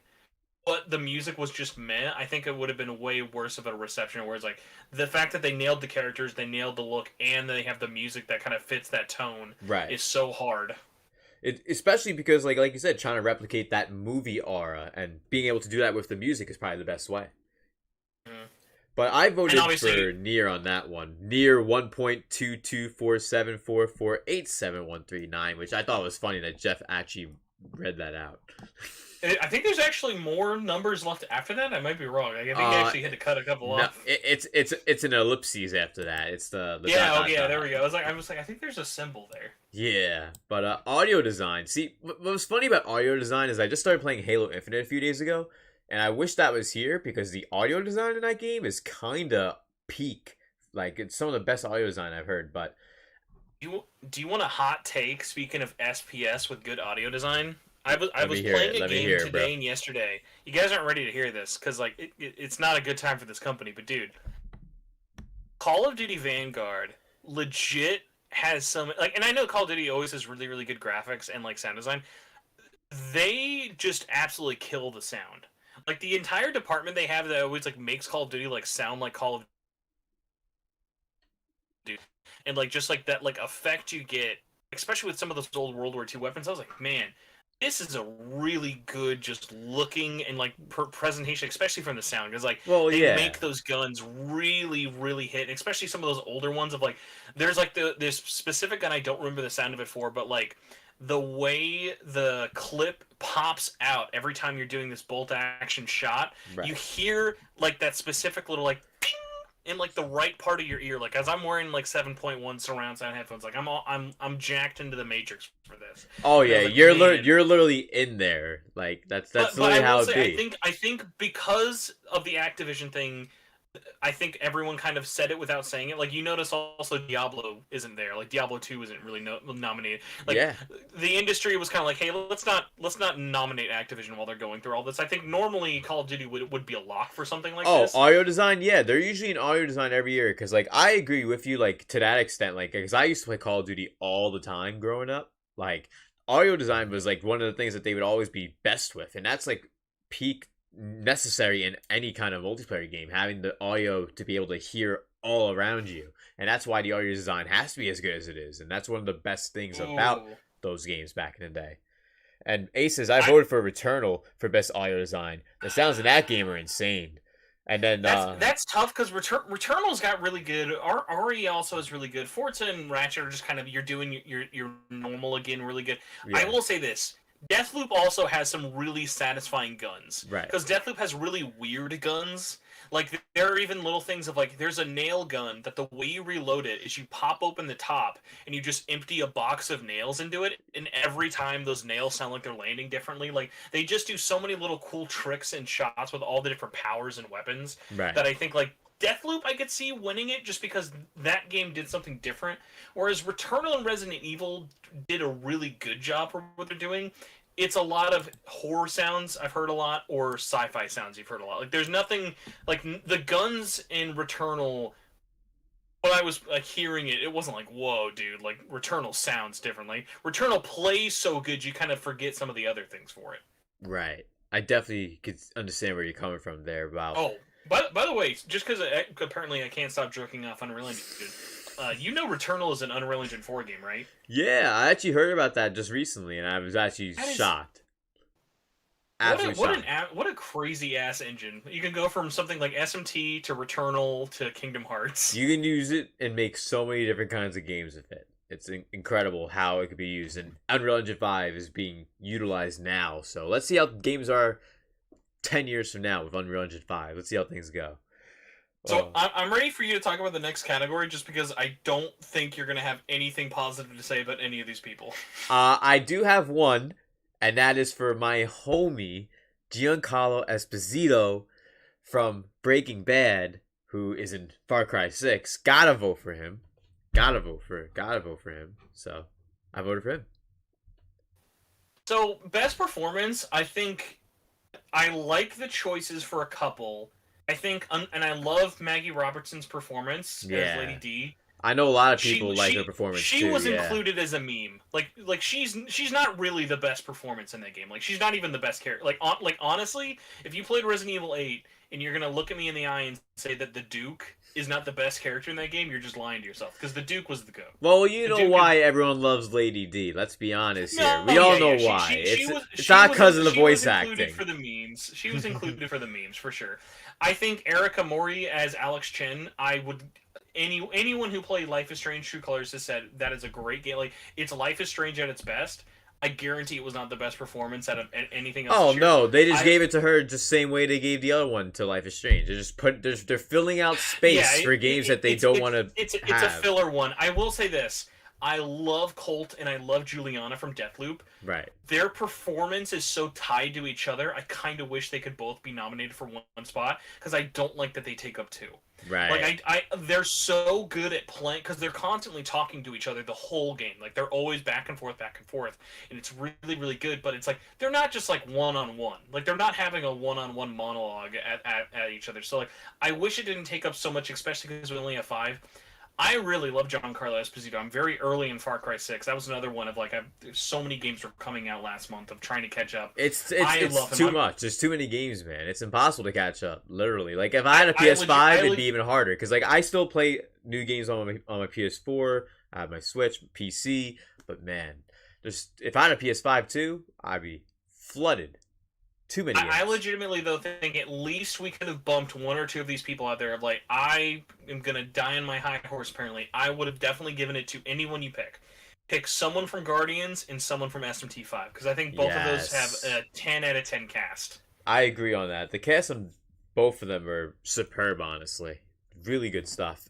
And in the chat, Mello says no Keanu Reeves left man off, and Gunhunter says Keanu Reeves should be here. You know what? Legitimately, like if we were gonna give so many like giveaway nominations to Cyberpunk this year, it's kind Keanu of like Reeves. That's what I'm saying. Keanu got snubbed. Eric Amori, I'm sorry. Would you say that's the only one people wouldn't have complained about giving a Cyberpunk nom to? Yeah, that's the one Cyberpunk nomination people would have probably not complained. They'd be like, "Oh look, Keanu Reeves. Maybe they'll get an award for that." And that's it. No luck. And Denico says, "Where's Casey for best performance?" Right? Definitely. Mm-hmm. Like so many people who were on SMT5's cast should have had at least an opportunity. Like even like music. We're gonna get to that soon. Well, first games for Impact. I'm just gonna tell you right now, I hadn't played a single one of these, so I got nothing. Neither have I. Sorry, Indies. Neither have I. But the only one I picked and voted for was this one called Chicory because I've actually wanted to play it. I never got to. Oh yeah, that is true. Chicory, I've heard a lot of good stuff about. Yeah, I heard about it and I've first seen it at like one of the PlayStation. What's it called? I always forget what they're called because they're State of Play. State of Play. Yeah. Wait. Was it a State of Play? Because they have the State of Plays, and then they have the other shows that they started doing too. I wasn't sure which one it was. Yeah, that one was the State of Play though. Okay, yeah, because I know they did a different kind of show sometime after that. But yeah, Chicory looked really good, so I gave that a vote. Games for Impact. I don't know. I wasn't voting Life is Strange. That's all that matters. After that, we got Best Ongoing, and I'm a Genshin guy. Gotta vote Genshin. Especially for everything else here. I'm glad, because like, you know what sucks about this? I could have given this to anyone that's not Apex Legends. No offense, Apex Legends I feel like it's very much like we're doing our thing. Like no one talks about the new stuff Apex does, but everyone's like, you know what, you're doing your thing. Yep. Final Fantasy 14 obviously has had a banger year. I think Fortnite continues to be like, dude, like, you say what you will, when they're adding in characters like Naruto, I'm like, fuck, dude, I gotta re-download Fortnite. Like, this is too fun. Like, I gotta do it.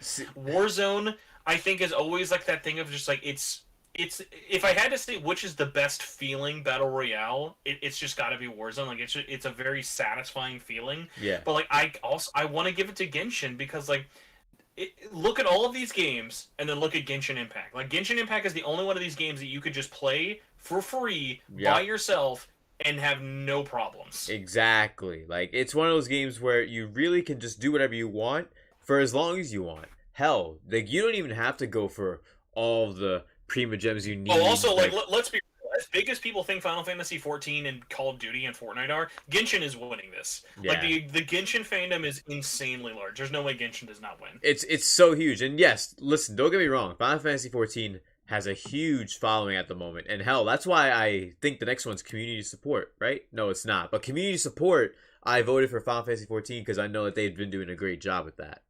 Especially compared to the other options that were there. But best indie. I love how Devolver has 3 options, and Kenna's probably going to win. But I voted for Death's Door. Kena? I don't know. All of these I could see could do, like, Death's Door had a lot of hype. 12 Minutes had a lot of hype, although 12 Minutes was very divisive. I'm actually not playing any of these. Inscription, I think, is probably going to win because Inscription has had and like I know so much about this game, even though it's Really? like only on PC for now. Inscription is crazy. It is like one of the most meta of meta games ever. Kena had a lot of hype going into it. I think definitely fell off a lot more in reviews because it hit a lot of 7s and 8s. Yeah. Loop Hero had a lot of hype in the beginning of the year, similar to Inscription. I think Inscription's probably going to be the winner just because it's the most recent. What is the it? most talked about. It looks still. like a card game. So it's a meta card game of you're playing a guy who's discovering this fake card game, and then you are transported into the computer to play the fake card game, and it just gets weird. Like saying it's a card game is not doing it 1% of justice. It's such a weird game. I will say that sounds fucking wild. Just because I have not played any of them, I will vote for 12 minutes just because I love Willem Dafoe. So I'm gonna have to give it to 12 minutes. Oh, Willem Dafoe's in that game? Also, that's another Game Pass game. Bruh. And William Dafoe's in it? I should give it a try. It's James McAvoy, Daisy Ridley, and Willem Dafoe are the cast. That's crazy that they were able to get a cast like that for this game. And then listen, I like Annapurna Interactive. They're dropping a game in December that I'm excited about called Neon White. And that's probably like my next purchase. I'm not sure if you heard of that. Speaking of another card game. Yeah, a card game FPS to be exact. So let's be real. Best mobile game. How does Genshin not win this? Well, that's why I voted for Genshin. Like Fantasian, you're a great game. League of Legends, Marvel, Pokemon. Congratulations! Like you're not even gonna come close to Genshin. It's gonna go to Genshin. And like I even like streamed myself like not voting for these, and I was like, Genshin Impact won Best Mobile Game last year. Why do we need to have it in Best Mobile Game again? And then I proceed to vote for it. Because fuck the other ones. I will say, going back to like the way you're saying, Final Fantasy, it's got to win for best community support. Yes. I think that these other games have interesting things. Although I will say, I'm surprised Destiny 2 got included because like the longer Destiny 2 continues to go on, I feel like the less inclusive it is. Like all the stuff they're doing for vaulting off their old content, like you just can't play the single player campaign of Destiny 2 anymore. They just removed it. It's not even possible pretty much, but at least with community support, Final Fantasy 14 has been on top of it. I've been seeing so many people talk about how good the game is as well as how the support from the actual team is with all the updates and patches they've done. Mm-hmm. I want to say for our next category, I would love to know why Chevrolet sponsored accessibility. What about Chevrolet cars are like, these are an accessible vehicle? Yeah, hey, listen, I got a Chevy and it's pretty nice. I'm not sure about accessible, but it's nice. We got if your friend in a wheelchair likes your Chevy, I'll understand. Oh man, Jigingas says, "Watch the friend play Inscription. Looks pretty interesting." And Ace says, "That sounds good." Yeah, honestly, Inscription, like it looks like a game I could have played like during like the Halloween season and all that. Would have been wild. And then Gohan Hunter says, yeah, Fantasian. No, Fantasian. No, fuck Genshin, because it has no business being in it again. And yes, I agree, Gohan Hunter. It has no business being in there again. But I'm still gonna vote for it. Because we're the Genshin community. You're a simple man with simple needs. I understand it. Yeah, the Genshin community. I'm not sure what else I could tell you. I gotta be honest though, dude. For the accessibility one, it's such a crapshoot for me because like I love that there are features like this that are like becoming more of a prevalent thing, but because now I feel like ever since Last of Us 2 kind of set the high mark, it's like I don't really use any of these. Like the most I'll use is like how big and what can I do with the subtitles. Yeah. But that's mostly just because of my wife likes to have subtitles on for everything. So like for me, it's kind of like this is kind of a give it to whoever you want. Like I have no stakes in the accessibility category. Hey, I gave it to Forza because hey, if it's presented by Chevrolet, like you might as well have a game of cars. That's true. You know what? I'm gonna say right now, that's the only category I bet you is rigged. Someone's gonna be like, of course the car game won the car category. Yeah, the one that's presented by Chevrolet, of course it would. But best VR AR, I voted say Resident Evil and move on. There's no way it's not Resident Evil. Yeah, I can't imagine it being anything else. But like, if I did have VR, like, I would be playing Resident Evil 4. It's my favorite Resident Evil game, and I know most people feel the same way, but that's just because it is the best. Like, sorry. I know you probably feel different, but I'm just letting everyone know 4 is the best. I gotta say, best action game. what a weak category, even though I like most of the games. I agree. It feels pretty weak compared to most years. But I voted for Back 4 Blood. Like, the games that are there are fine, but then it's also like it's like kind of dicing hairs, where it's like there's no way in hell Chivalry or Back 4 Blood win. Like that's just a given. It's like I voted for Back 4 Blood, hoping to change the tides versus Deathloop. I liked Back 4 Blood; it was pretty good. I don't know, this one seems like a Far Cry one. Like you just think of just mindless, dumb fun that like someone can just play anytime. Like Deathloop and Back 4 Blood are not a fun single player. Sorry, Back 4 Blood is not a fun single player adventure. Yeah, it's not meant for single player. Yeah, you got a point there. You do. And Returnal take a lot of mental that's a mentally taxing game. Both of those. Hey, shouts to Midnight Channel. Welcome to the stream. How you doing? This is Resident Evil 4. Yeah, for that last category. Yeah, easily Resident Evil 4.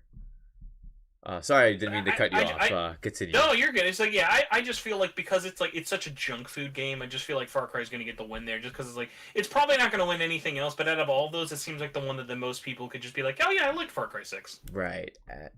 Gone Hunter says Returnal. Yeah, Returnal for action game too. I can see that. I can see that possibly winning. Now we got best action adventure. I picked Dread for this one. Which one would you pick? Guardians of the Galaxy or Village? Because I know those are. See, it's tough because I've only played 2 of these, even though I own 4 of them. Sorry, I've only beat 2 of these. So, like, right now I would give it to Village just because I haven't beaten Dread or Guardians, but I plan on beating those pretty soon. Right. My plan basically right now is I'm finishing up Vanguard's campaign because that's only going to be like 4 or 5 hours. Then I'm going to do Dread, and then I'm going to do Guardians because apparently Guardians is almost like 25 hours long. Guardians is like really long. Yeah. So I'm gonna say Dread wins this, mostly just kind of do that Nintendo bump of like it was so good. Like really, let's be honest, Metroid Dread, if it was okay, would have been all it needed to do. But because it was so good after the wait was so long, I think that, like that's gonna give it a lot of bonus points. Whereas Guardians is kind of the opposite. Guardians had to be good because Guardians went in like after E3, you either liked Guardians of the Galaxy or thought it looked like shit. I always thought Guardians looked fun, but there were a lot of people who were like, dude, that Guardians game looks bad. Yeah, for me, like, I thought it looked alright. I actually was more enthused by the other one. I think it's called Midnight Sun. Is that what it's called, the Marvel game? Oh, yeah. The one by Firaxis. Yeah, I actually thought that game looked pretty good. And then I heard it was delayed, and I was like, well, it would be worth it. Let me just say, by the way, Ratchet and Clank and Psychonauts, no way in hell they're ever going to win. That's just like they're not winning. They're barely able to be included. Hey, I think it's possible Dread may win this one because I don't think it's gonna win Game of the Year, but I think it could win Action Adventure. I don't know, man. I think like we gotta remember, it's like, man, those Nintendo fans are die fucking hard. And listen, there's a lot of Nintendo fans. And listen, I love Nintendo. Don't get me wrong, but like, I'm not trying to be that guy, but like, I really feel like Monster Hunter Rise. How many Amiibo do you got? I need to know right now how many Amiibo you own. Hey, well, I don't know about Amiibo, but I got more games. If you're talking games, I got games. Amiibo, I just look at my plastic figures. Amiibo, I have one, and it's a Princess Peach Amiibo that I won from 3rd place in a Super Smash Bros. For Wii U tournament back in the day. That's the only Amiibo I got. 3rd place, not a cash prize. Goddamn Princess Peach Amiibo. I couldn't choose. I couldn't pick one. It was just Peach, and that's it. It's like, great. Thanks. I came here to sit in this sweaty, dingy little place to win a fucking Peach Amiibo instead of $100 playing Super Smash Bros. With little Timmy, who's 6, and Big George, who's fucking 48. Great. Thanks. One of my favorite moments ever was explaining to my wife why Super Smash Brothers always have to have its own room at anime conventions. It's like, why isn't Smash Brothers just with the normal games? Like, because you go into the Smash room and you can tell there's just a certain type of person who hangs out in there. And I love Smash, but it's like one of those things that if you're listen, there's a certain smell, and we all know this. So whether you want to agree with it or not, we all know Smash Brothers see, that's the thing. I was the Febreze guy. My nickname was no. Listen, you know how on Discord you're like, yo, your name is long? My original name was V-CiPz, then in the quotes was my Super Smash Bros. Tag. You want to know what it is? I hope it's Mr. Breeze. Scrub-a-dubs. I would literally, whenever I would go, I would always have the Febreze on deck, and I would just spray it, like, in public, like, just spray it. Like, that was my thing. with the Purell as the sidearm. Yeah, well, we're gonna need some Purell to get Cyberpunk stanky ass out of this category. Best RPG. Why the fuck is Cyberpunk here? Smack that shit out of here. Like, SMT5 like, is the winner. Do you remember in 2019? Do you remember what was the snubbed game of the Game Awards in 2019? Well, there's a lot of games that get snubbed every year, to be honest, but I'm pretty One damn that got sure really snubbed that everyone is sure about. the one that you're gonna say is the one that I know you're gonna say. I just can't remember it off the tip of my tongue, and I know you're gonna say Jedi Fallen Order. No, that was not the one I thought you were gonna say because it got nominated Jedi, the year Jedi after. Fallen Order literally released the week as nomination deadlines happened. And that's why I actually got in the Game Awards last year. I don't know if it actually won anything, but it won like Best Action or something. But no, so like I think a lot of people are kind of giving it like, oh, well, I liked it a lot. Like I should include it because like let me be honest, the people who are nominating games like this in terms of like best RPGs, RPGs are not that popular, and so they're just being like, oh fuck, what released that's an RPG? Yeah, it's I've said it best. The Western media. The jury is not Famitsu. The jury is not any of the publications from outside of America. We got Business Weekly, Entertainment Weekly, LA Times. Like, no, like, you can't be having this, man. Cyberpunk, if that fucking wins RPG of the year, I'm just letting you know, Spencer, I'm going to lose my shit. Because, like, I'm not even a fan. I'm not even a fan of, like, the Game Awards show. Like, I just like talking about it because it's a shit show. It's a fucking train wreck that happens before the actual train wreck happens. Like, it's already a train wreck, and it's not even the fucking day of the show. Man, I don't know, dude. I don't know if it's just because I've been a Keeley fan for so long. Like, I followed him ever since the game trailer days, but like I don't know, something about the Keeleys. I always get into watching them. Like they're just very fun for me. Not only to watch critically, because I really don't. At the end of the day, I don't care who wins. Right. But I will say it is for me always a fun thing of like I just like the pomp and circumstance, and also important to remember. At the end of the day, the awards barely get any time. It's mostly we're all there for the exclusive reveals and stuff. Oh, you're not there for the music? Oh, the music. I'm kidding, by the way. That's the last thing I care about. I'm sometimes there for the music. So I'm going to be actually really short with this RPG one, just because like I'm so certain of this. Even though like I mean no shade to Tales of Arise, I loved what I played with the demo. I know it's a really fun game, but I know without a fact of like any uncertainty, SMT5 is going to win the best role. Yes, sir. Let's go. There's no like I said, the same reason. Monster Hunter Rise didn't get more nominations. Scarlet Nexus definitely was that's like oh shit, what the fuck came out this year? Yeah. Tales of Arise gets the recency bonus, but it's like SMT has everything in its favor of. It is critically one of the best rated RPGs of the year.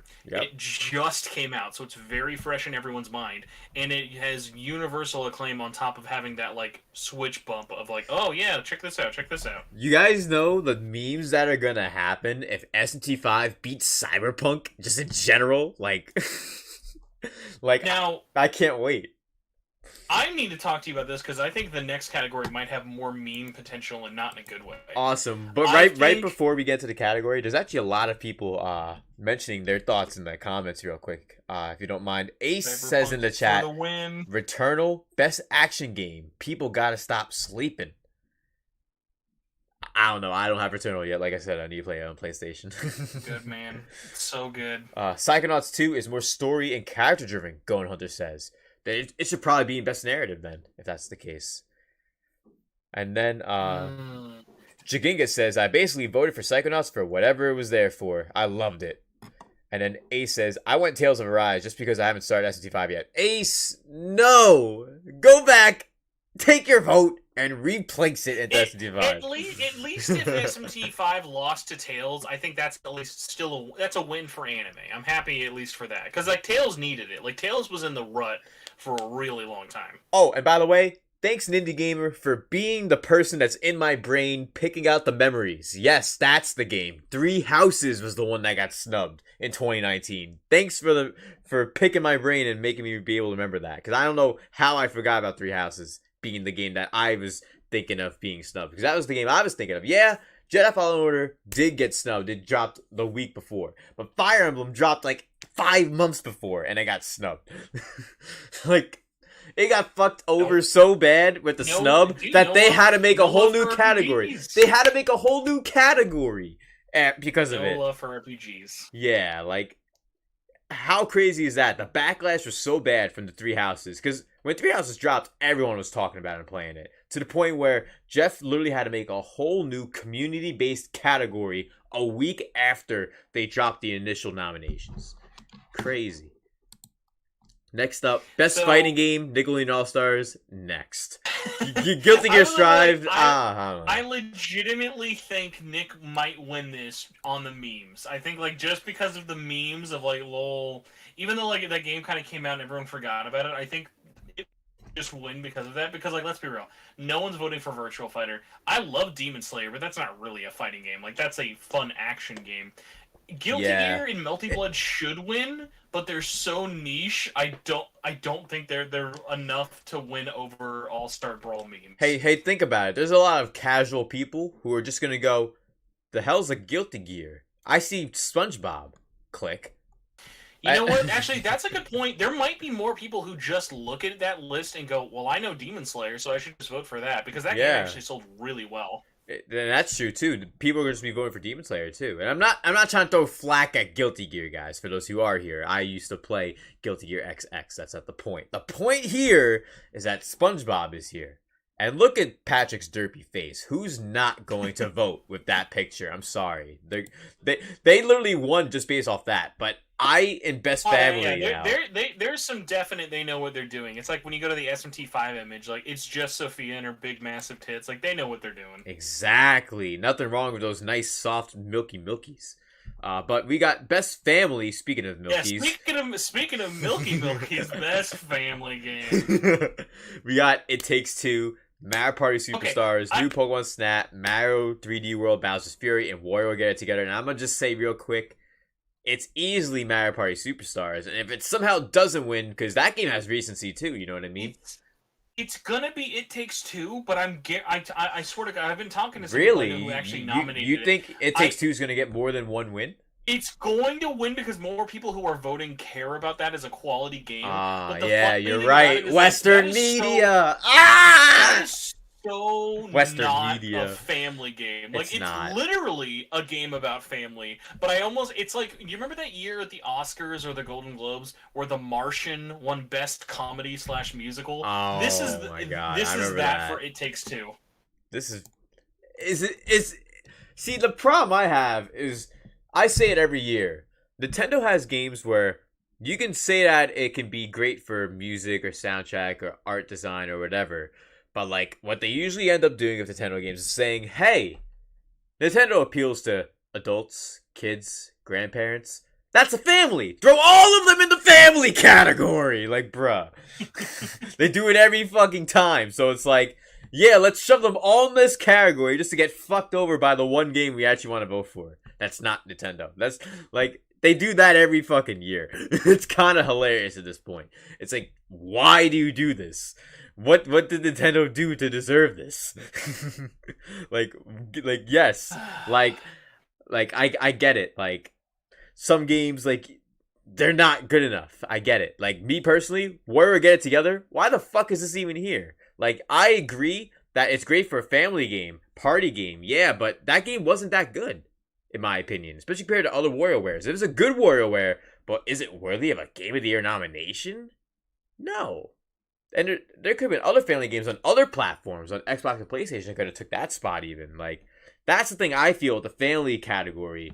They relegate it to a Nintendo category instead of an all-across platform category. Because there's other games on other platforms that are family-oriented too, that could easily be here in place of 3D World and in place of WarioWare Get It Together, in my opinion. New Pokemon Snap, I feel that does deserve a spot. That game was pretty good, in my opinion.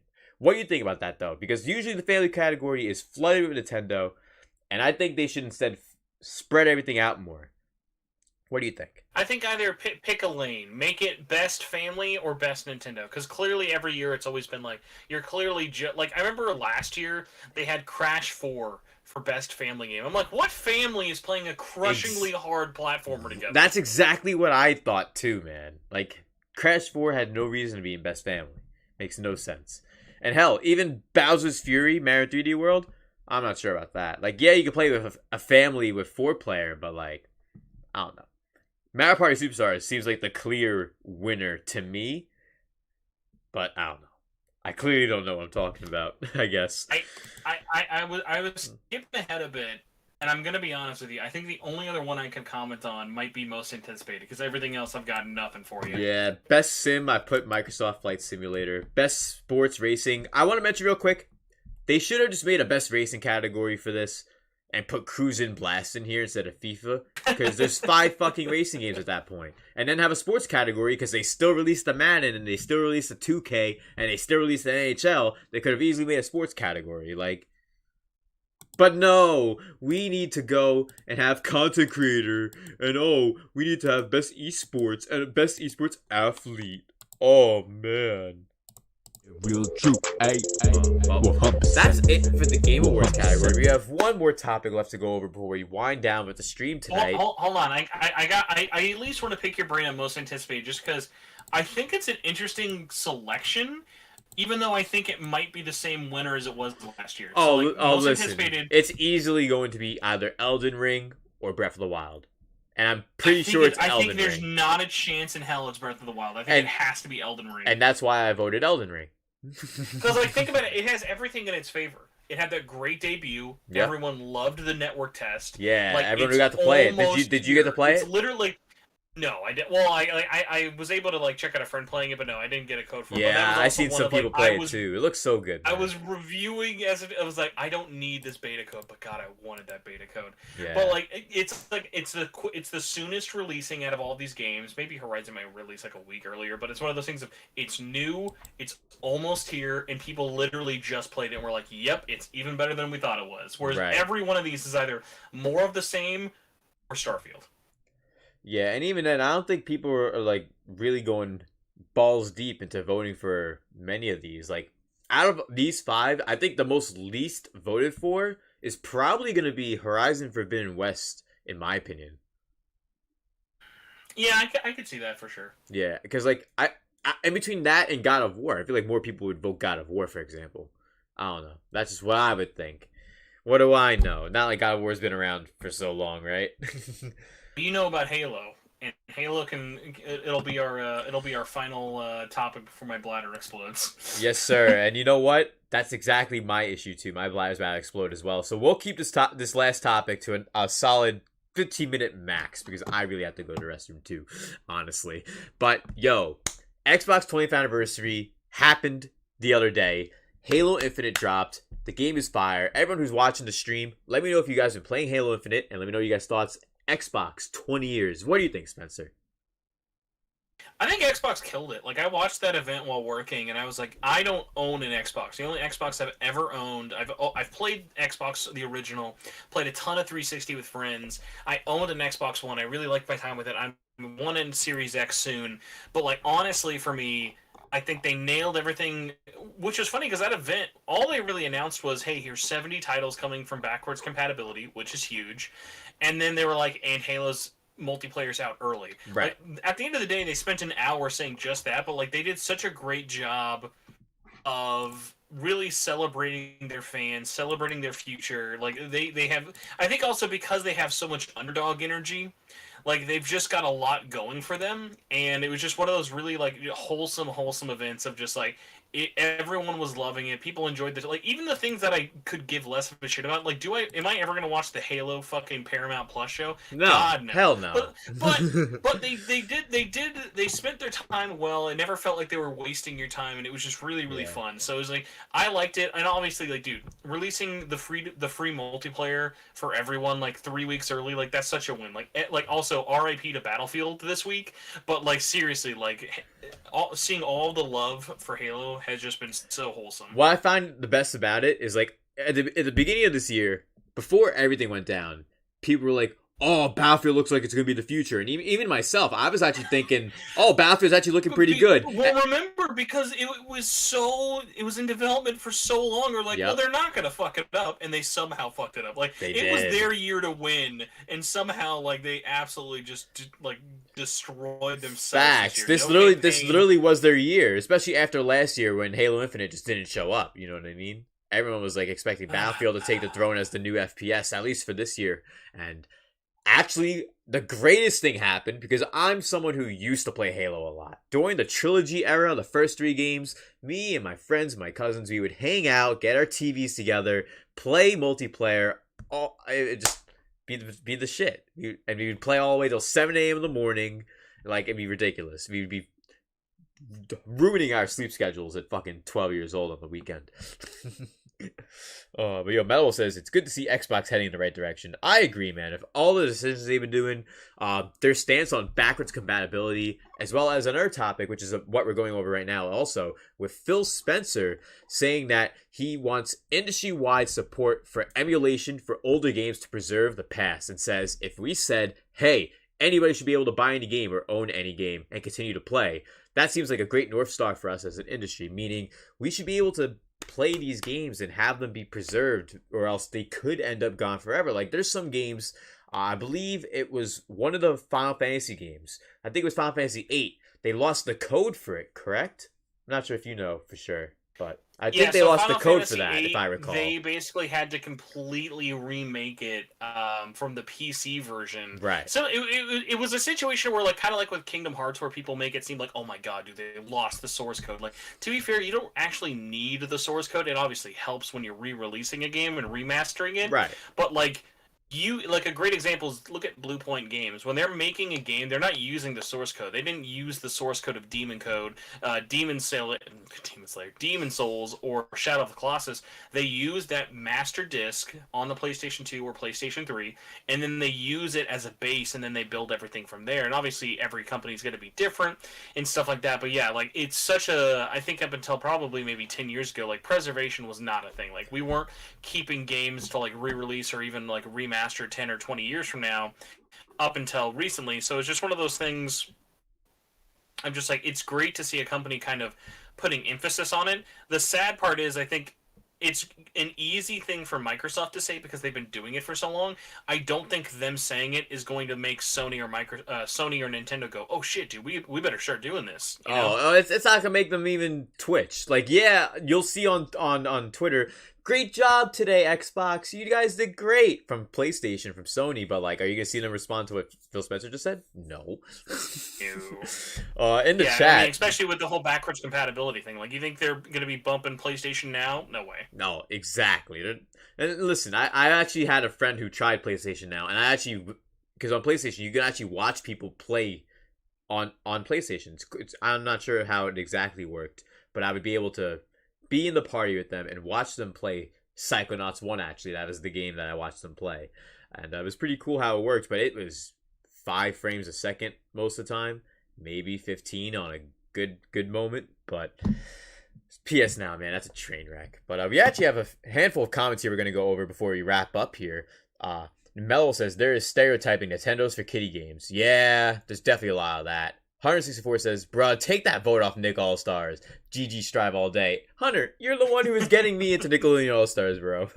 But yo, what's up? Welcome to stream. And shouts to Freddie Bricks, says, rip Young Dolph. Yeah, for those who listen to hip-hop recipes, Young Dolph. Gone Hunter says, Crash 4 is not for family. Oh, that game? Not for family. Listen, if you want a great platforming game that will challenge you, Crash 4 is the one to go. Like, even compared to the other remade Crash trilogy games, like, it's way more challenging for sure. And shouts to High Tech says it was 8. They had to hack to get it. Yeah, it was definitely Final Fantasy 8. And then last comment of the night, Ace says, that's why I love Xbox backwards compatibility. All companies need to do this. I agree, man, but like me and Spencer just talked about, like, Sony, PlayStation, Nintendo, they're not. It's easy to say that everyone should be doing it, but when you see the guy in last place doing it, it's not going to buck the trend. Like, where Nintendo did it or Sony did it, then it would be like, oh shit. Because I think about, like, crossplay. Crossplay was something clearly we should have had for way sooner than it did. But yeah. If it wasn't for something like Fortnite, there's no way we would have seen it as quickly as we did. Oh, and Sony taking their sweet ass time with that too, because like we got crossplay starting in 2018, if I recall. That was when Fortnite came to Switch, and that was around when Xbox started playing with Switch players and PC players. They did it at the same time. They dropped it like the same day, and then I think it was 6 months later or later that year. Was when they finally had Fortnite available for crossplay with all those other platforms, including PlayStation 4 also. But yeah, this has been The broadcast, episode 60 with me, V-CiPz, and our guest tonight, Spencer Presley of SMT Network. We talk about SMT 5, the worldwide release, our thoughts of the game, as well as some sales talk. We discussed just now with the Xbox 20th anniversary our immediate thoughts of Halo Infinite, because I think Halo Infinite's so fire. It's such a great game. I'm just not a fan of the Battle Pass tactics. And we went over Phil Spencer's plea for industry-wide support of emulation, and then we discussed our thoughts of the Game Awards nominations. Thank you all so much for coming to the stream, and shout-outs. Thank you so much, Spencer, for coming through. It's been a blast tonight. If you want everyone to let them know where they can find you at, let them know, because we have your link in the description of the stream, so if anyone wants to check out SMT Network, Spencer, check out that link in the description to subscribe. Yeah, thanks so much for having me on, man. It was great talking with you. Anytime. It's been a blast, man, and maybe we could do this again sometime. It's always up to you, and it's always a lot of fun to do these podcasts. And this is episode 60. This is crazy. So it's been a minute. Do you remember when your first episode was? That's a real question. Was it like a year and a couple weeks ago? Like, were you doing it weekly for like 60 weeks now, or have there been any breaks? Like, when did we start? Originally, it was a once-a-week thing. Then I actually took like a 2-month hiatus on the series, and I turned it into once every 2 weeks. Then I took another 2-month hiatus, and now we're doing it once a week again, which is what I've been doing, which is great.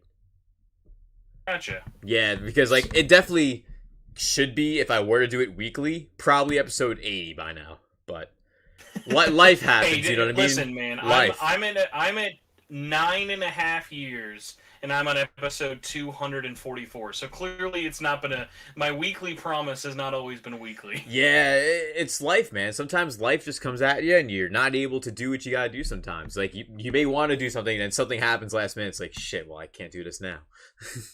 But, yo, thank you for coming through, man. And, yo, I'll catch up with you later, bro. Seriously. And thanks again for being on, and everyone here enjoyed having you on, too. And it really means a lot. Yeah, thanks everybody for listening.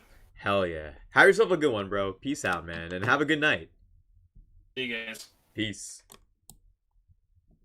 And thank you guys all for watching the stream. It's been a blast. Let's get some shout-outs for everyone who's watching. Shout-outs to Gone Hunter, Mellow Wolf, Ace, High Tech. Thank you guys for coming to tonight's stream, as well as Knife Life Media, Hunter, N64, Freddy Bricks, Kiri, Dark Warrior, Nindy Gamer. Thank you guys for coming through, as well as Jagingus. Thank you so much, Midnight Channel, as well as Rising Oblivion, Demicrow, B-Leaf. Thank you guys for coming through. Thank you so much, St. Lou, for coming through. I really appreciate you being here too, St. Lou. Thank you so much. Shouts to everyone who's here hanging out. Kugan coming through. Liquorly coming through too. Let's go. Captain Chaz in the building. Yo, Rescue Squad came through too tonight. Everyone's been here tonight. It's been a great time. It's the broadcast. Thank you all for being here. Birdman's here. Mateo 2002's here. It's been a great time. Great stream. Thank you all so much for being here for the broadcast. Episode 60. We had Spencer here from the SMT Network. Thank you all so much for watching. Next time I'm streaming is tomorrow, because I mentioned it at the beginning of the stream, but if any of you checked your emotes, it's actually my birthday in 3 hours, and tomorrow we have a Mario Party Superstar stream likely happening either around this time tomorrow or happening in the afternoon tomorrow. Maybe even 2 streams tomorrow in general. I'll keep you guys updated because I'm going to be pretty busy tomorrow morning. Thank you all so much for coming through. It's been a blast. Yeah, we got that new happy birthday emote. Hell yeah. And thank you guys. Ace, great stream, VC and Spencer. Thank you, Ace. That means a lot, yo. Thank you so much, B-Leaf. Thank you so much, Mellow Wolf. Thank you guys. And I really appreciate the happy birthdays and all that, yo. The birthday emotes, Mellow Wolf and B-Leaf, and everyone here having a good time. Gone Hunter. Thank you so much, bro. Shouts to everyone who's here having a great time. And we did almost hit 30 likes. It did say 28 before, but one of the likes got removed. You guys know how YouTube works. It always removes likes if someone doesn't watch the stream for longer than 5 minutes. That's how YouTube be. YouTube be tripping, though. Shouts to everyone who retweeted the stream, too. I'm going to give you guys a shout out for those who retweeted the stream also. Thank you so much to all the retweeters for tonight. Thank you so much to Gone Hunter, Jaybird. Thank you so much to Captain Chaz, Mateo 2002. Shouts to Ozzy. Shouts to Ozzy. Thank you so much for retweeting. Thank you so much also to Knife Life, Pod Boys, Midnight Channel, everyone coming through. It means a lot.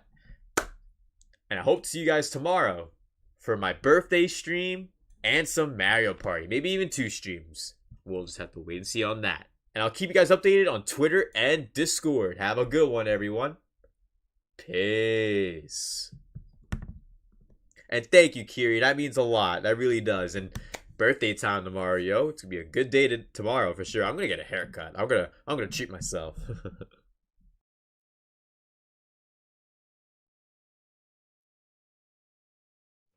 Real true, ayy. 100%, 100, keep it 100. Real true, ayy. 100%, 100%, 100%, 100%, 100%, 100%, 100%. I always grind. 100%. I always rhyme. 100%, 100%, 100%. I always grind. 100%. Bricks going back anytime on the track. We never slack, we always on attack. We got the pack in the back of the lack. Beyond the jag, all black, no Kodak. Pretty cardiac, my rhymes on my neck. It's sips brick season, this how we react. Days long, night, use insomniac. Count each block and each rack that we both stack. Ay. 100%. 100%. 100%. 100%.